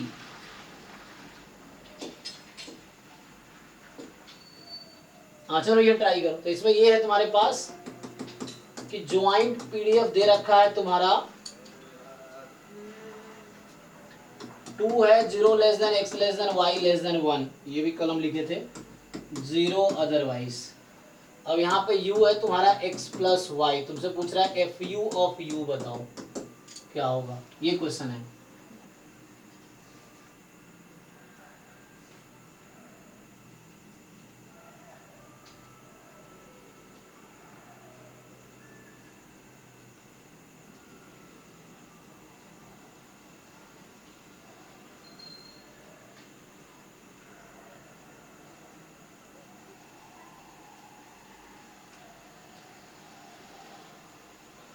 Sir ये तो यूवी का यूवी आया क्या, half of e to the power minus half of u plus b ये आया। हाँ हाफ e to the power minus u plus v by 2। Okay आया तो मेरा भी ऐसे सब तो यहाँ से फिर मार्जिनल भी निकाल ही सकते हैं 1/2। यूवी के टर्म में सपोर्ट क्या है, यूवी के टर्म में सही u जो है वो v जो है वो 0 to u और u जो है 0 to infinity। v जो है 0 से u और u 0 से इन्फिनिटी, हाँ तो इसका मतलब लेस देन इन्फिनिटी कर दो, कोई दिक्कत नहीं है, तुम ऐसा लिख सकते हो। आंसर क्या है, तो आंसर में अगर देखूं तो आंसर दिया है, आंसर तो यही है, ठीक है। ठीक है ना, तो आप लोग कैलकुलेट इजीली कर पा रहे हो ना, मतलब ये है कि ये यहाँ पे सिंपली फॉर्मूला लगा लो, फिर u का यहाँ से आ जाएगा, आप u को है ना v से इन्फिनिटी में इंटीग्रेट कर दो, मतलब अगर u का चाहिए तो v का लिमिट 0 से u में इंटीग्रेट करो, और v का अगर चाहिए तो u के रेस्पेक्ट में v से इन्फिनिटी में, तो मार्जिनल भी निकाला जा सकता है, बताओ क्या आएगा। और इस क्वेश्चन में भी सेम प्रोसेस है, तो यहाँ v नहीं दिया, तुमसे u का पीडीएफ पूछ रहा है, तुम खुद डिसाइड कर सकते हो v क्या लेना चाहते हो।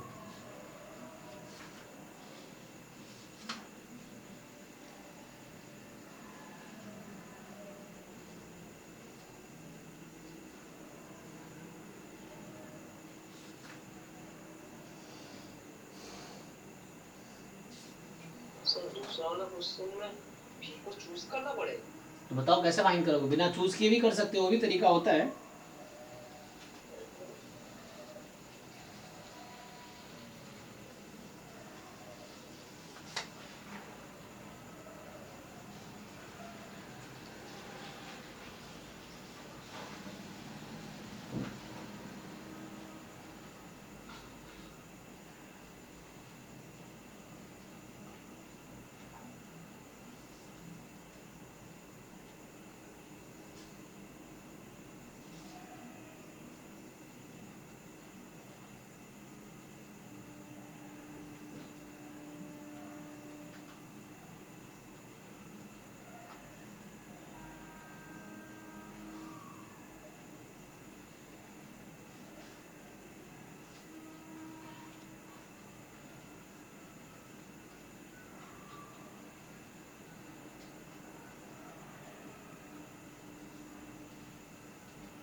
चल दूसरा वाला का 2 minus u।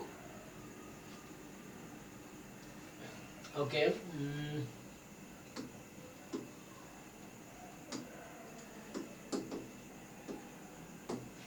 u का वैल्यू क्या है,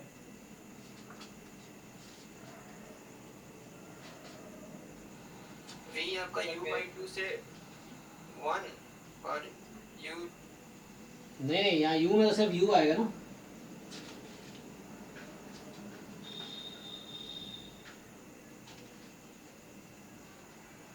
सर मेरा 2u आ रहा है। सर एफ ऑफ यू 2 है हाँ और सर यू 0 to 1 जा रहा है 1। हाँ सही आ रहा है। एफ ऑफ यू, यू है, यू 0 से 1 जा रहा है। Sir 2u। सर 2u हाँ अब सही है, ये आ रहा है।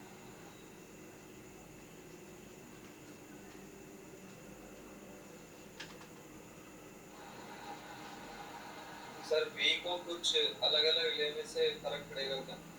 नहीं नहीं, कुछ भी लो, आंसर तो सेम आएगा यू का। मैंने तो y इक्वल्स टू v ले लिया बस। सर v को स्पेसिफिक निकालने का तरीका होता है या मैं v x minus y choose करके कर दूं? कर सकते हो, x माइनस वाई भी ले सकते हो, लेकिन ध्यान रखना तो जैकोबियन नॉन जीरो आए, बस ये होता है और इजी हो कैलकुलेट करने में। भी ले सकते हो, y ले सकते हो या x माइनस वाई ले सकते हो।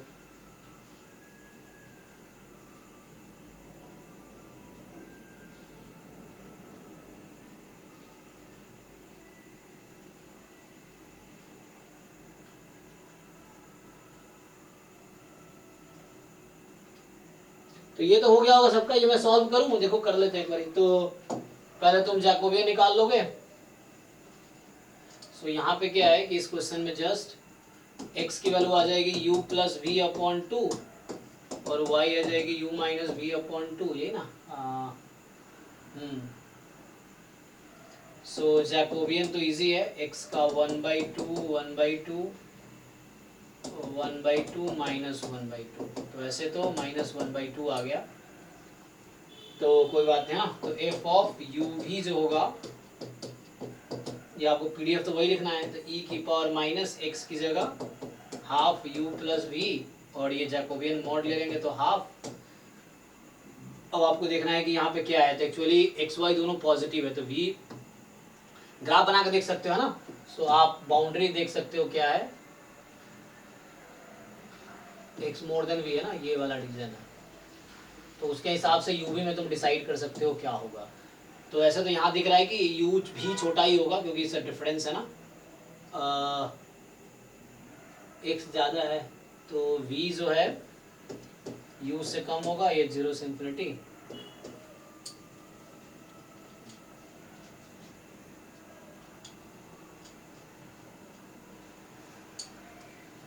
सो एक्स वाई इक्वल है, तो यहाँ v 0 है और यहाँ 2x।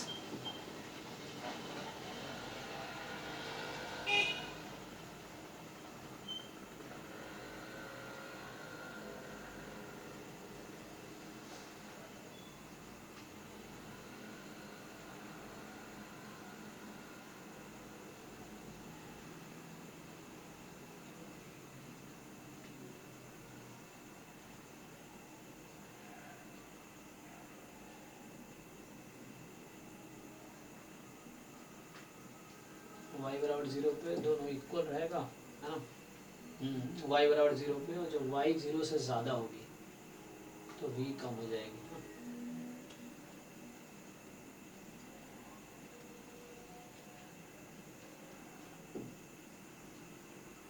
ठीक है, ये रीज़न आ जाएगा ना यहाँ पे। यही चीज़ हम वहाँ पे टू वेरिएबल, जब वेरिएबल चेंज कर रहे थे इंटीग्रेशन में, इस तरह कुछ कर रहे थे वहाँ भी। तो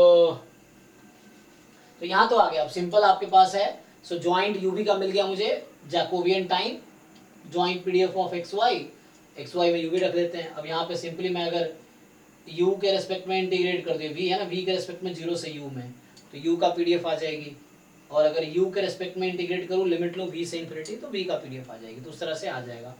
अब इस क्वेश्चन में आओ, इसका एक्चुअली ओरिजिनल आंसर जो है ये है, आंसर जो दे रखा है u है जब u 0 से 1 में है, 2 माइनस u है जब 1 से 2 है। हाँ हाँ हाँ सही सही। ठीक है, ये कुछ हाँ, ऐसा है। सो सर मेरा पहला रीजन का आया सर यू, और 0 है अदरवाइज, ये आंसर है इसका।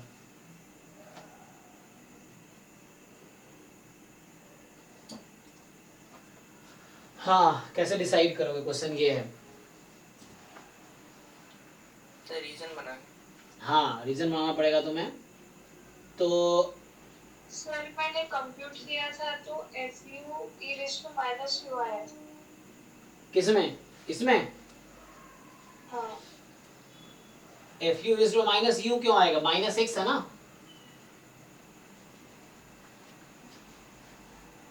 सर उसकी लिमिट मैंने v की मतलब विद रिस्पेक्ट टू dv वो इंटीग्रेट किया ना। अच्छा मतलब आप क्या बता रहे हो, यू की पीडीएफ बता रहे हो है ना। हाँ ओके e की पावर माइनस यू और u की लिमिट 0 से इन्फिनिटी। ठीक है हाँ ये सही है, पीडीएफ ही है। v बताइए, v का क्या आएगा।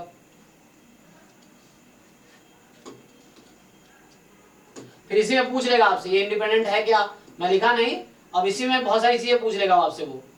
अभी जो क्वेश्चन ये लिखा है मैंने लेफ्ट साइड में, अब आपसे पूछ लेगा एक्स वाई इंडिपेंडेंट है क्या, यू भी इंडिपेंडेंट है क्या, इस तरीके से पूछेगा। तो एक्स वाई तो इंडिपेंडेंट नहीं है, यू भी इंडिपेंडेंट नहीं है, यहाँ दिख रहा है। तो उस तरह से पूछ लेगा एग्जाम में ना। तो ये सपोर्ट दिख रहा है हमें कि इंडिपेंडेंट नहीं है, यहाँ पे डिपेंड कर रहे हैं, यहाँ भी सपोर्ट इंडिपेंडेंट नहीं है, सो डिपेंड कर रहा है एक दूसरे पे।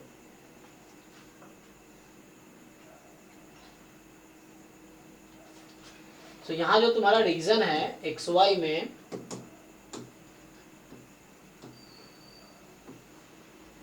ये वाला है ना।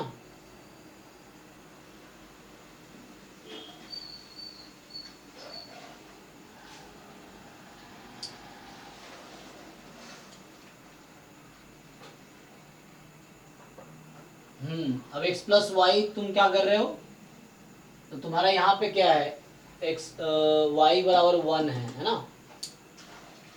और यहाँ पे भी x 1 है, और ये x प्लस वाई बराबर तुम्हारे sorry x is equal to y है। तो ये line x is equal to y है।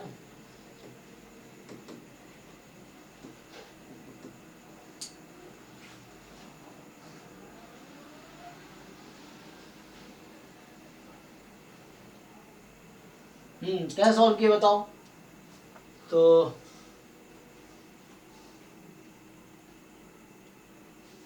इसके तरीके हालांकि कई सारे हैं ना। तो एक तो सीडीएफ अप्रोच भी है इसका, सीडीएफ अप्रोच से भी कर सकते हो तुम डायरेक्टली।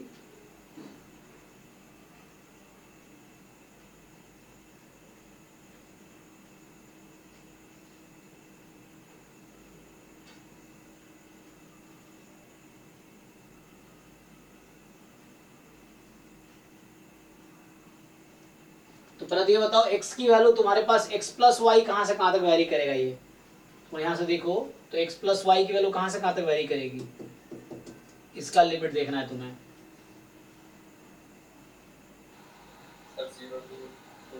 है ना। सो u प्लस v के टर्म्स में ग्राफ एक बार बना के देखिए, उससे समझ में आ जाएगा। तो v तुमने क्या कंसीडर किया है, v को y, चलो y ले लिया। ओके सो अगर v को y लिया है तो उसके टर्म मुझे uv में ग्राफ बनाना पड़ेगा। तो uv में ग्राफ बनाएंगे, इसका दूसरा मेथड बताऊंगा अभी। दो तरीके है ना, इस तरह से एक होता है सीडीएफ अप्रोच में, होता है दोनों अप्रोच है, जैकोबियन मेथड वाला अप्रोच है, सीडीएफ अप्रोच भी, उससे भी ट्राई कर सकते हो। कितना आसान होगा सॉल्व करके देखना पड़ेगा, ठीक है ना। तो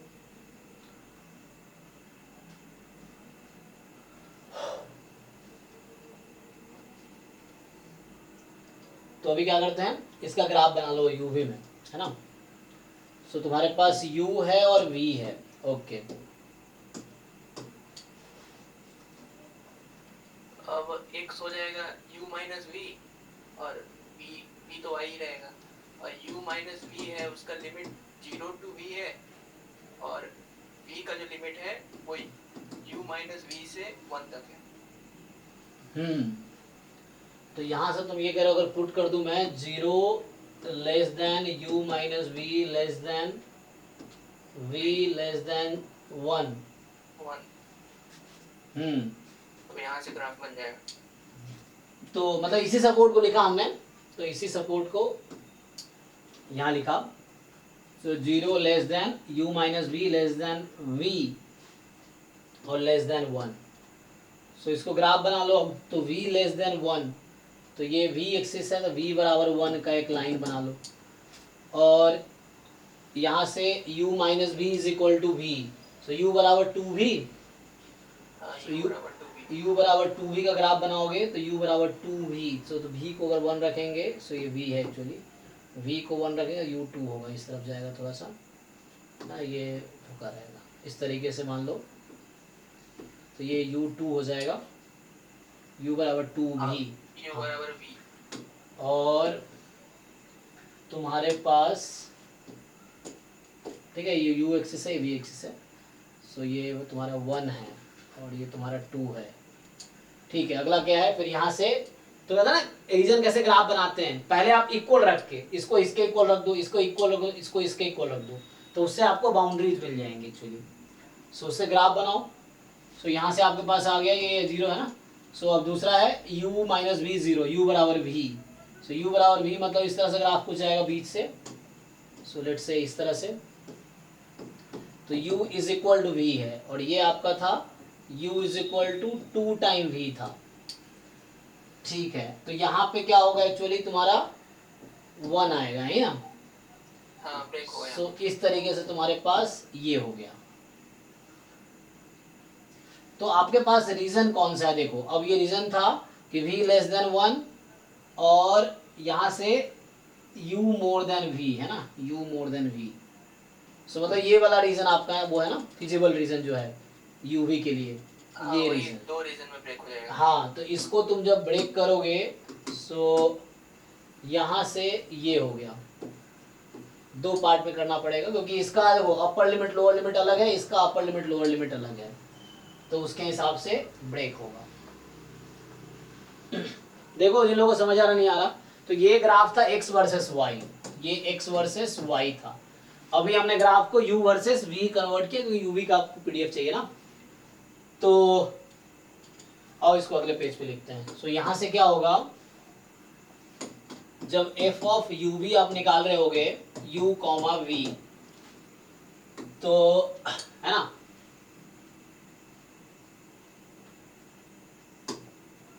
तो क्या होगा देखो बताओ, तो रीजन 1 में वो v जाएगा आपका u/2 से u तक।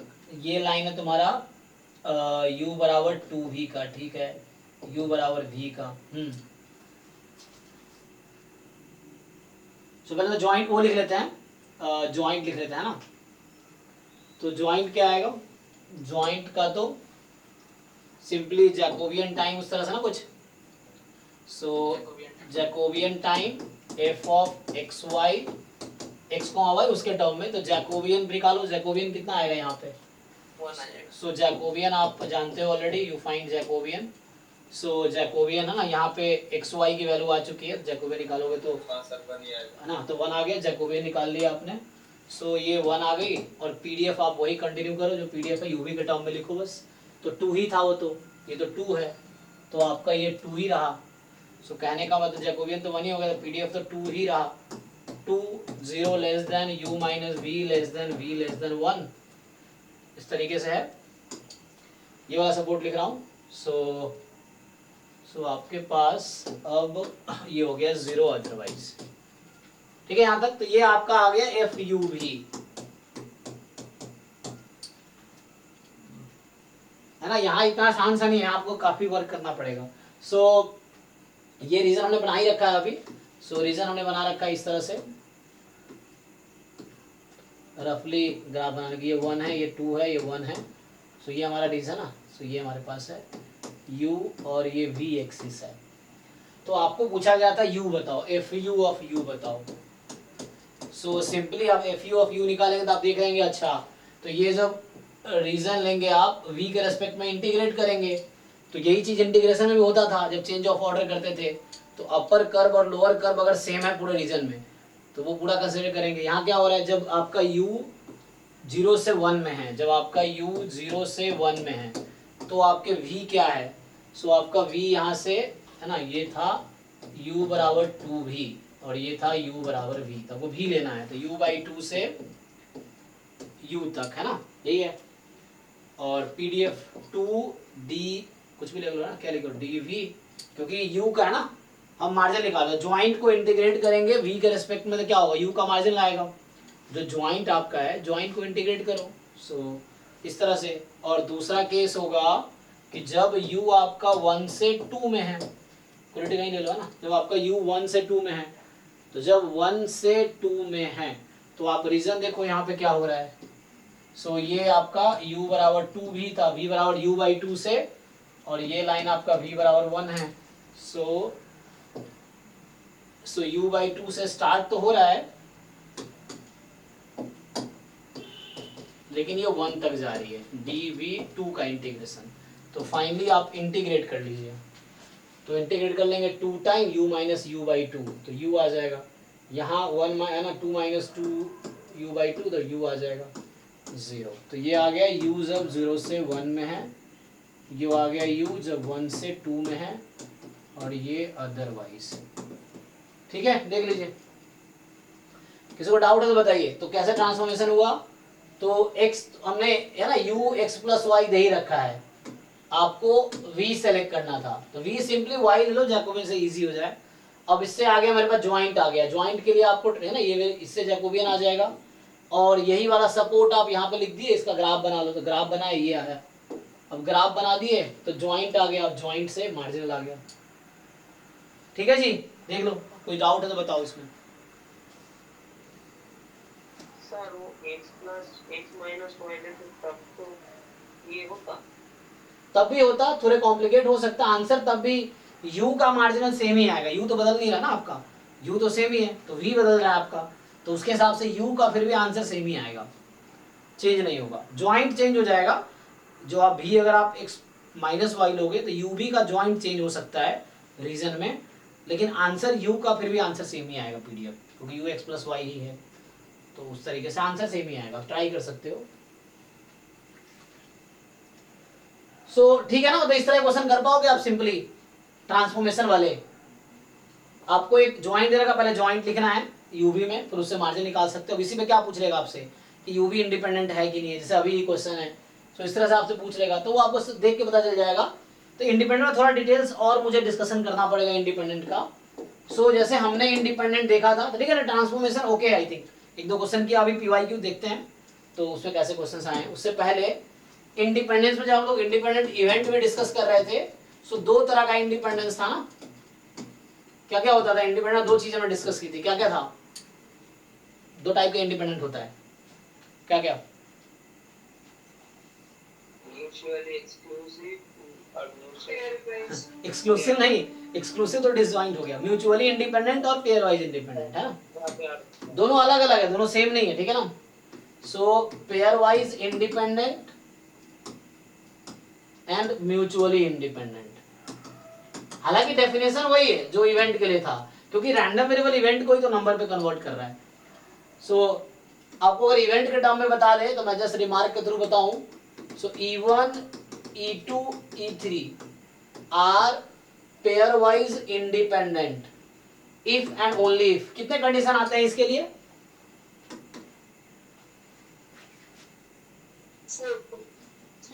3 पेयर वाइज है ना, 3 आएगा।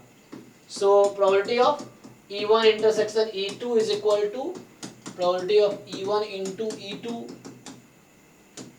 Probability of E2 intersection E3 बराबर probability of E2 into E3, probability of E1 intersection E3 is equal to probability of E1 into probability of E3। ये हो गया।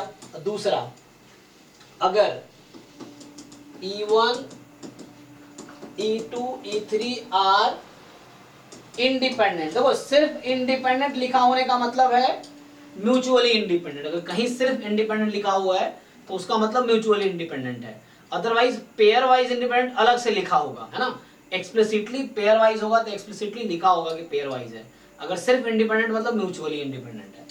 सो independent if and only if. अब यहाँ कितनी कंडीशन आती है, 4 condition आ जाएंगी, एक एक्स्ट्रा आ जाएगा। सो यही चीज है रैंडम वेरिएबल, मैं इसी को बस अब रैंडम वेरिएबल के टर्म में लिखूंगा, है यही चीज, इसी को मैं रैंडम वेरिएबल के टर्म्स में अब लिखूंगा। तो आपको रिलेट कर रहा हूं कि यहाँ से आप रिलेट कर पाओगे, रट्टा नहीं, यहाँ यार ये याद है तो आप तीन कंडीशन तो यही है। एक चौथा कंडीशन आता है हमारे पास कि probability of E1 intersection E2 intersection E3, ठीक है, is equal to probability of E1 into probability of E2 into probability of E3। इस तरह से है। अब देखो, हाँ सही, तो चौथा चौथा कंडीशन ही ऊपर वाले तीन कंडीशन का वो है, क्या है? मतलब चौथा कंडीशन ही बता रहा है कि ऊपर वाले तीन कंडीशन ट्रू होंगे। ऐसे कैसे भाई? जरूरी थोड़ी है। देखो अभी थ्योरम लिखता हूं, अब बताओ भाई, थ्योरम में लिखा था हमने, कौन किसको इंप्लाई करेगा?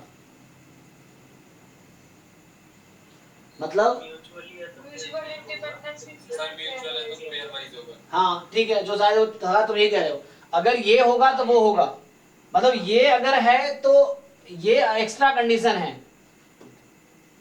मतलब जो ऐसे एग्जांपल्स हैं जहां ये तीन होल्ड कर रहे हैं, ये होल्ड नहीं कर रहे हैं। अभी दिखाता हूं ना, एग्जांपल देखते हैं। सो कहने का मतलब ये है कि जो म्यूचुअली, ये दिख रहा है, यहां से देख के बता रहा ना, म्यूचुअली जो इंडिपेंडेंट है अगर है तो दैट विल इंप्लाई वो पेयर वाइज ऑब्वियसली होगा, है ना। तो यही चीजें रैंडम वेरिएबल में काम आएगी, कुछ नया नहीं आएगा, यही चीज रैंडम वेरिएबल में होगी, है ना। यहाँ पे ये होता है but converse is not true, converse is not true, ठीक। मतलब अगर कोई पेयर वाइज इंडिपेंडेंट है, मतलब ये भी होल्ड कर रहा है, ये भी होल्ड कर रहा है, ये भी होल्ड कर रहा, तो जरूरी थोड़ी ये होल्ड करेगा, ये नहीं भी होल्ड कर सकता है। लेकिन हाँ, अगर ये होल्ड कर रहा है तो वो होल्ड करेगा। अच्छा, तुम ये कहना चाह रहे हो कि अगर ये होल्ड करेगा तो ये तीनों होल्ड करेगा, ऐसा कहना चाह रहे हो? हाँ ये कह रहा है। अच्छा, कि ये अगर होल्ड कर गया अकेला तो बाकी तो होल्ड करेगा ही। तो इसमें तो एक ही कंडीशन काफी है। नहीं, मुझे लगता है कि मुझे ऐसा एग्जांपल देखना पड़ेगा जहां पे, अच्छा एक्चुअली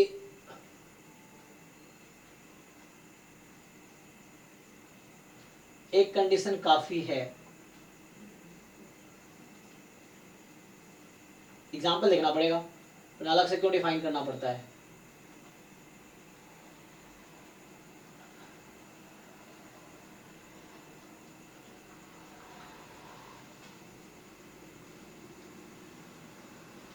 म्यूचुअल है तो पेयर वाइज होगा वो तो, क्योंकि वो रिक्वायरमेंट है।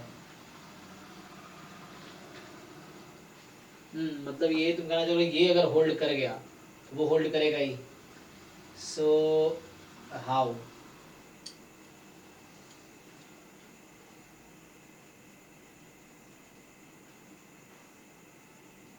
अच्छा मतलब तुम मान लो इसको नया नाम दे दो, है ना, जैसे ये नया नाम दे दिया E4, तो E4 इंटरसेक्शन E3 बराबर क्या होगा? लेकिन तुम्हें कहाँ पता है 2 के लिए, तुम्हें 3 के लिए पता है ना। How will you break for 2? कैसे पता चलेगा 2 के लिए है कि नहीं है?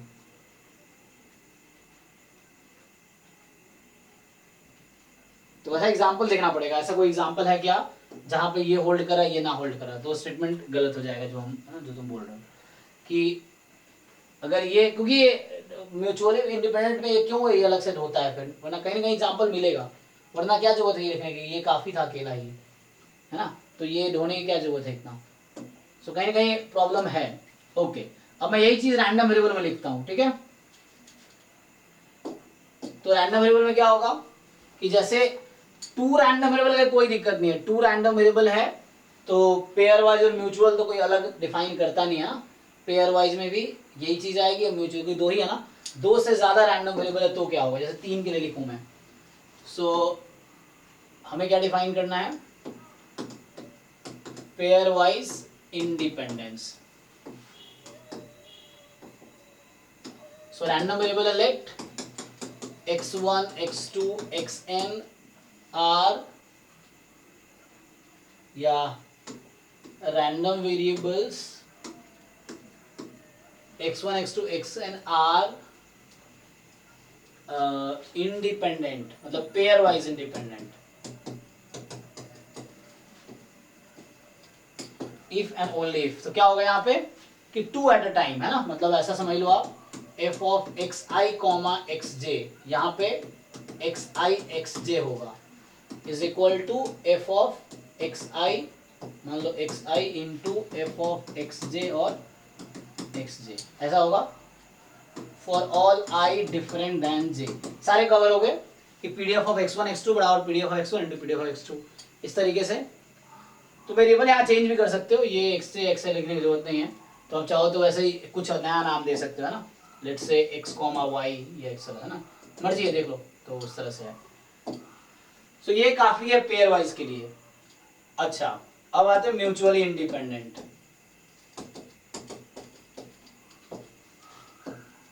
अच्छा, मैं देखता हूँ ये क्या डिफाइन करता है, विकेल वॉल में क्या डिफाइन किया है। सो म्यूचुअली इंडिपेंडेंट में बाकी बुक में देखो क्या सिर्फ एक ही कंडीशन है या और भी कंडीशन डिफाइन कर रखा है उन्होंने म्यूचुअली के लिए। इसमें तो हुक्का कपूर में तो यही कन्वर्स ही लिख के छोड़ दिया है। अच्छा, कन्वर्स लिख के छोड़ दिया, मतलब जैसे कि म्यूचुअली इंडिपेंडेंट है तो वो इंप्लाई करेगा कि पेयर वाइज कोई अलग कंडीशन है जिसमें। नहीं, मैं बोल रहा हूँ म्यूचुअली इंडिपेंडेंट का डेफिनेशन क्या दिया उसने, क्या सिर्फ इतना ही दिया जैसे तुम जो कह रहे थे। चेक करो म्यूचुअली इंडिपेंडेंट का डेफिनेशन क्या दिया गुप्ता कपूर में। हाँ सर, और एक बार चेक करता हूँ। हाँ, एक बार चेक करो उसमें, देखो डेफिनेशन क्या है। सो वीके रोहतगी में जो है डेफिनेशन तो वो है, मैं रैंडम वेरिएबल में चेक कर लेता हूँ क्या इन्होंने लिखा है। So a collection of random variables are mutually independent if and only if this which are said to be pairwise if and only if every pair of them are this.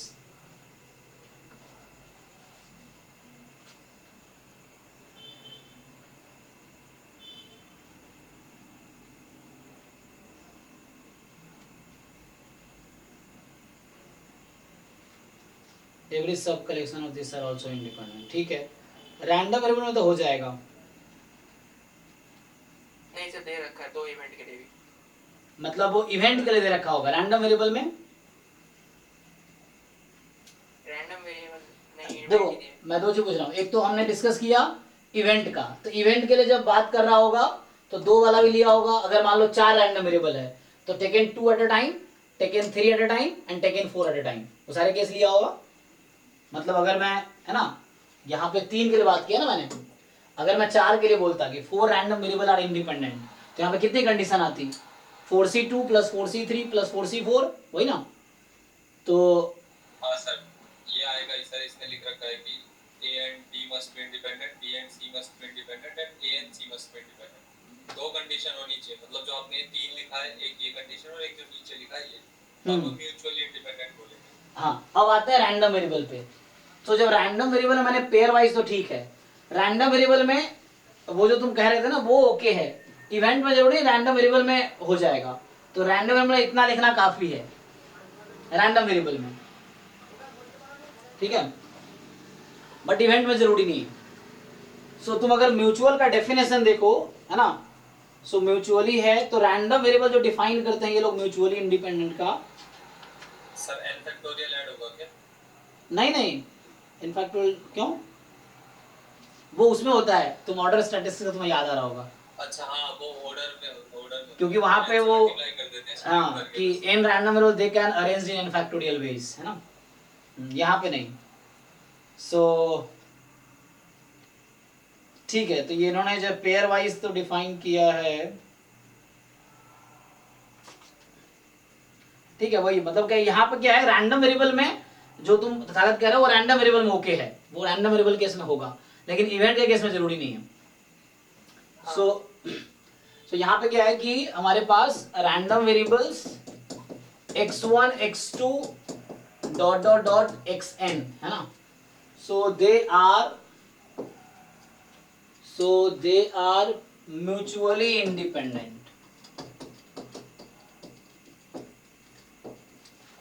If and only if. तो अब यहाँ पे है कि okay है x1 से लेके xn तक, रैंडम वेरिएबल x1 से लेके xn तक is equal to f of x1 into x1, f of x2 into x2 and f of xn into xn, इस तरीके से।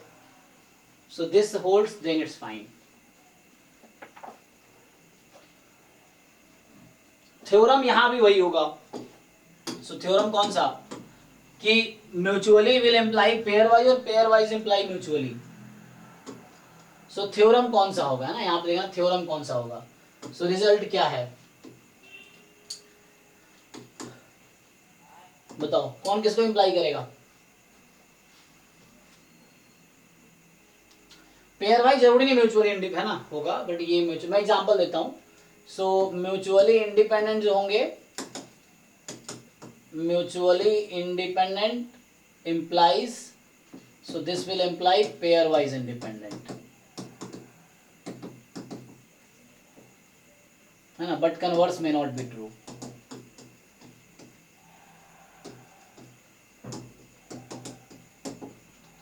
एग्जाम्पल लिख के देखो। सो ये डेफिनेशन है ना, लास्ट क्लास डिफाइन करना रह गया था। सो सिंपली हमारे पेयर वाइज है तो हम जस्ट दो एट अ टाइम बात कर रहे हैं, और अगर है ना यहाँ पे एन जो हम बोल रहे हैं एन मोर देन 2 होगा तभी बात है ना अलग बात बनेगी, वरना सेम ही हो जाएगी दोनों। सो एन मोर देन 2 के लिए ऐसे कोई प्रॉब्लम नहीं, 2 है तो सेम हो जाएगी ना, दोनों डेफिनेशन एन बराबर 2 के लिए सेम ही हो जाएगी। एग्जाम्पल एक लिखो, जैसे ट्राई करो जरा, एक दो क्वेश्चन लिखता हूं मैं। तो पहला क्वेश्चन ये है कि तुम्हारे पास क्वेश्चन 1,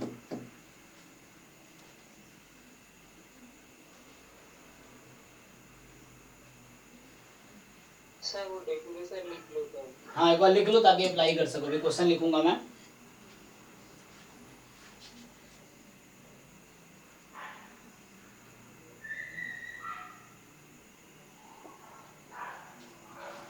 और एक थ्योरम यहाँ भी लिख देता हूं मैं। थ्योरम शायद आज का लिखा था कि एक्स एंड वाई, हाँ ये लिखा था, x and y are independent. अगर एक्स वाई इंडिपेंडेंट है देन फंक्शन ऑफ एक्स, अरे यार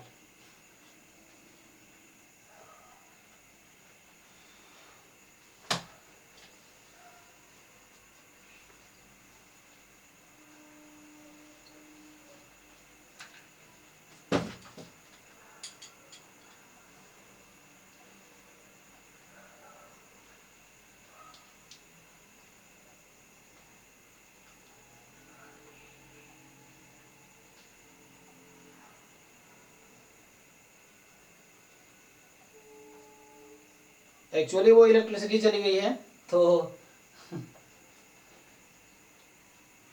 सर मैं अपना इंटरनेट देखने लगा। क्या हुआ सर से बोले। चलो फिर भी आज शाम से ही बारिश, जब मैं आया तो बारिश हो रही थी, अभी बारिश हो रही है, लेकिन बहुत लेट काटा, अच्छा हुआ है लाइट बहुत लेट देर से गई है, वरना बीच में परेशान करते रहते हैं लोग। हाँ सर क्लास तो हो ही गई होगी। हाँ क्लास तो ऐसे हो ही गई है, तो एक एग्जांपल ये है, चलो अगले क्लास में कंटिन्यू करते हैं। तो आज हमने क्या किया, आज हम लोग की शुरुआत किए थे हाँ जस्ट एक क्वेश्चन से। तो ट्रांसफॉर्मेशन मेनली हमने देखा है, और इंडिपेंडेंट पे म्यूचुअली पेयर वाइज डेफिनेशन देखा है। तो नेक्स्ट क्लास में कुछ क्वेश्चंस करेंगे हम इंडिपेंडेंट पे बेस्ड। ऐसे लाइट भी आई गई है लेकिन 5 मिनट लगेगा इसको वो होने में। सो एक एग्जाम्पल देख सकते हैं, जो अभी एक एग्जाम्पल देख लेते जस्ट 5 मिनट में, कि जो पेयर वाइज इंडिपेंडेंट तो है बट म्यूचुअली नहीं है। एक उसका एग्जाम्पल देख लो। वैसे इवेंट में मिल जाते हैं तो वैसे यहाँ भी मिल जाएगा, रैंडम वेरिएबल में भी।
चलो एग्जांपल कर लेते हैं जस्ट। तो अच्छा ये म्यूट है, हाँ अभी ठीक होगा। सो हम लोग एग्जांपल, तो ये भी लॉस हो गया होगा फाइल, और दिक्कत है यार।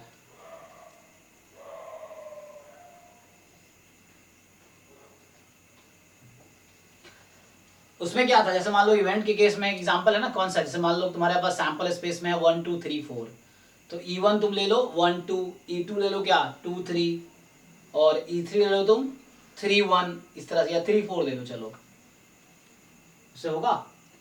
तो क्या होगा यहाँ पे, हाँ तो इसमें मतलब 1 2 2 3 3 4 यही ले लो तुम। तो क्या होगा, ये तीनों इवेंट क्या है, पेयर वाइज इंडिपेंडेंट है कि नहीं। सैंपल स्पेस में 1 2 3 4 है जस्ट। क्वेश्चन समझ आ रहा है कि नहीं।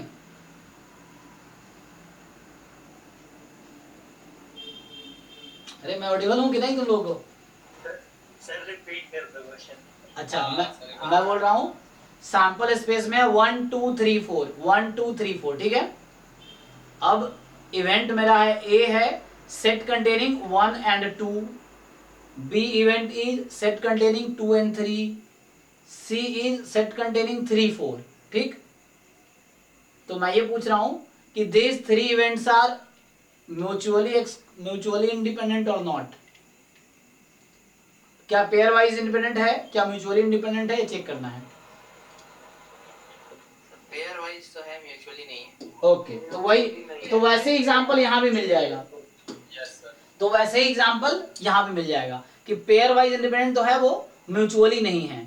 सो अगर म्यूचुअली इंडिपेंडेंट होता तो पेयर वाइज भी होता, लेकिन पेयर वाइज है तो जरूरी नहीं है म्यूचुअली इंडिपेंडेंट हो। ये पेयर वाइज है, ये सब ए बी बी सी ए सी एक दूसरे से पेयर वाइज इंडिपेंडेंट है ये, लेकिन तीनों म्यूचुअली इंडिपेंडेंट नहीं है, क्योंकि वो लास्ट वाली कंडीशन फेल हो रही है ना। अब लास्ट वाली फेल हो रही है, यस। सो इस तरीके से है, बट अगर लास्ट वाली होल्ड करती है तो चलो देखते हैं। तो अभी जो मैं एग्जांपल लिख रहा था वो ये है कि वैसे ही बना लो, उसको डिस्ट्रीब्यूट कर लो उस हिसाब से, वैसे एग्जांपल बन जाएंगे। जैसे अगर मैं इसमें से एग्जांपल बता दूं, ये तुम्हें दिया है, मान लो ऐसा है कि तुमने क्या किया, probability x is equal x comma, हाँ ठीक है चलो, x is equal to x, y is equal to y and z is equal to small z, ये कुछ इस तरीके से है। सो इसमें तुम्हारे पास क्या है कि मान लो ऐसा केस है, कॉइन को 3 बार टॉस वाला, या जैसे इन्होंने दे दिया, चलो इसी लिख देता हूँ। सो एक्स वाई के जो सपोर्ट है वो 0 1 हो सकते हैं। तो यहाँ पे इन्होंने लिखा जैसे कि 1/16 लो इफ जो एक्स वाई जेड है that belongs to the set, मान लो तुम्हारे पास है 0 0 1 0 1 0 0 1 0 0 और 1 1 1, ये है। मतलब एक्स वाई इन चार में से कोई एक है तो प्रोबेबिलिटी किसी एक पॉइंट पे 1/16 है और बाकी पॉइंट पे 3/16 है। अगर एक्स वाई जेड की वैल्यू तुम्हारे पास कोई अदरवाइज है ना, अदरवाइज मतलब क्या हो जाएगा कि 0 0 0, ये ट्रिपल एच टाइप का समझ लो है ना, उस तरह से है 0 1 1 1 1 0 और यहाँ हो जाएगा क्या 1 0 1, यही चार बचेंगे, ये है ना, देख लो। तो 4 पॉइंट ये है 3/16, 4 टाइम कितना 4/16, 1 और 4/16, ठीक है, हो गया। तो ये पीएमएफ है, मतलब ये ज्वाइंट पीएमएफ है एक्स वाई जेड का। अब तुमसे अगर पूछा जाए इसमें कि बताओ, ये ऑप्शन यही है कि x and y are independent, option b है y and z are independent, option c होगा x and z are independent. ये तीनों होगा तो इसी को बोलेंगे पेयर वाइज है, अगर तीनों होगा तो पेयर वाइज इंडिपेंडेंट होगा। और चौथा कंडीशन है कि x y z are independent, तो ये म्यूचुअल हो गया, ठीक है ना। तो अगर ये चारों सेटिस्फाई होगा तो म्यूचुअली हो जाएगा, हालांकि लास्ट वाला ही काफी है म्यूचुअली होने के लिए।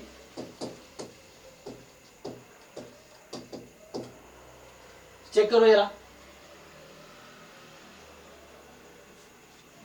तो इसके लिए आपको वो निकालना पड़ेगा, क्या अगर तुम एक्स वाई का मार्जिनल निकालो तो जेड पे समेशन ले लो, है ना। तो चेक करके बताओ क्या होगा।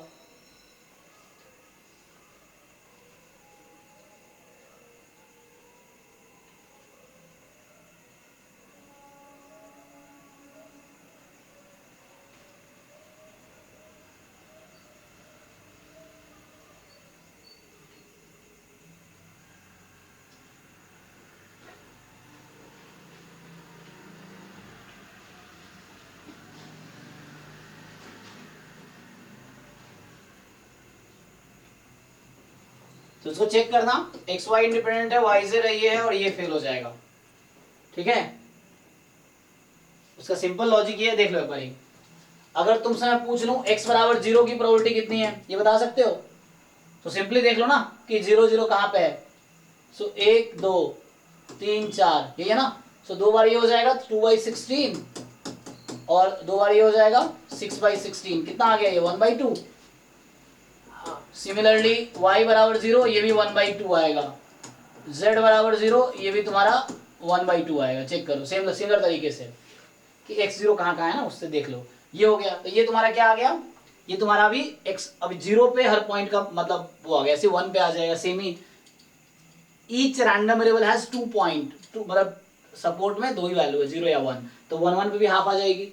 अगर मैं तुमसे पूछ लूं x बराबर 0 और y बराबर 0, तो क्या करोगे, देख लो 0 0 कहाँ पे है, तो 0 0 एक यहाँ पे है और 0 0 एक यहाँ पे है, तो 1/16 प्लस 3/16 कितना 4/16 कितना हो गया 1/4।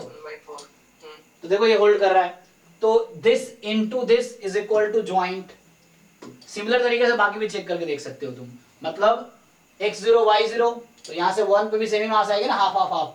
0 पे जब हाफ है सबका तो 1 पे भी हाफ हाफ हाफ होगी, तो 1 1 करोगे तब भी तुम्हारा आंसर यही आएगा 1/4। तो पेयर वाइज हमेशा इंडिपेंडेंट हो जाएगा। प्रॉब्लम कहाँ आएगी, अब देख लो। प्रॉब्लम ये है कि probability x0 y0 z0, check करो 0 0 0 कहाँ पे दिख रहा है, यहाँ पे कितनी प्रोबेबिलिटी है 3/16। क्या ये इक्वल है दिस इंटू दिस के, ठीक है ना। तो मतलब पेयर वाइज इंडिपेंडेंट है, ये म्यूचुअली नहीं है। तो इस तरह से डिफाइन कर दिया। ये इतना 3 पे करने की जरूरत नहीं थी, 2 पे भी कर सकते हैं हम लोग, है ना। 0 0 0 1 1 0 0 0 1 1 इस पे ब्रेक कर सकते हो। तो एक बना के दिखा दिया इन्होंने। अब इसमें डाउट है तो बता सकते हो तुम। तो मैं नेक्स्ट क्लास में भी इंडिपेंडेंट पे क्वेश्चन करेंगे और ट्रांसफॉर्मेशन में कुछ क्वेश्चन कर सकते हैं, ये है, ठीक है भाई। उनका कुछ बोल रहे थे वो क्या है, मतलब इससे पहले जो बोल रहे ना जेड के रेस्पेक्ट में समीशन करके, वही तो किया मैंने। तुम इनडायरेक्टली देखो, जैसे मैं 0 0 किया, मैं बोला जेड के रेस्पेक्ट में समेशन कर लो, तो मतलब जेड 0 या 1 हो, तो हुआ तो वही समेशन। देखो 0 0 1 और 0 0 0, तो इन दोनों को ऐड किया ना मैंने। अभी मैंने क्या किया है, मैंने क्या बोला 0 0 वाला देख लो, तो 0 0 वाला देखा, इसका मतलब क्या है जेड कुछ भी है तुम ऐड कर लो उसको। तो यहाँ 0 0 0 है, तो यहाँ जेड 0 है आपका, और 0 0 जेड 1 है, इन दोनों को ऐड कर लो, तो मतलब 0 0 होना चाहिए ना उसमें। तो जेड ऐड हो गया, जेड पे समेशन ही हुआ है। ये 4/16 कैसे हुआ है, यहाँ जेड 0 है और यहाँ पे जेड 1 है, तो दिस प्लस दिस वही किया ना हमने, तो जेड के रेस्पेक्ट में समेशन ही किया है। तो जेड 0 या 1 वैल्यू ले सकता है, तो x0 जेड 0 जेड 1, तो ये ऐड हो गया। बात वही है, आप लोग जानते हो ना। ये जैसे मुझे ये चाहिए था, मैंने अभी क्या किया है, तो मैंने यही तो किया ना,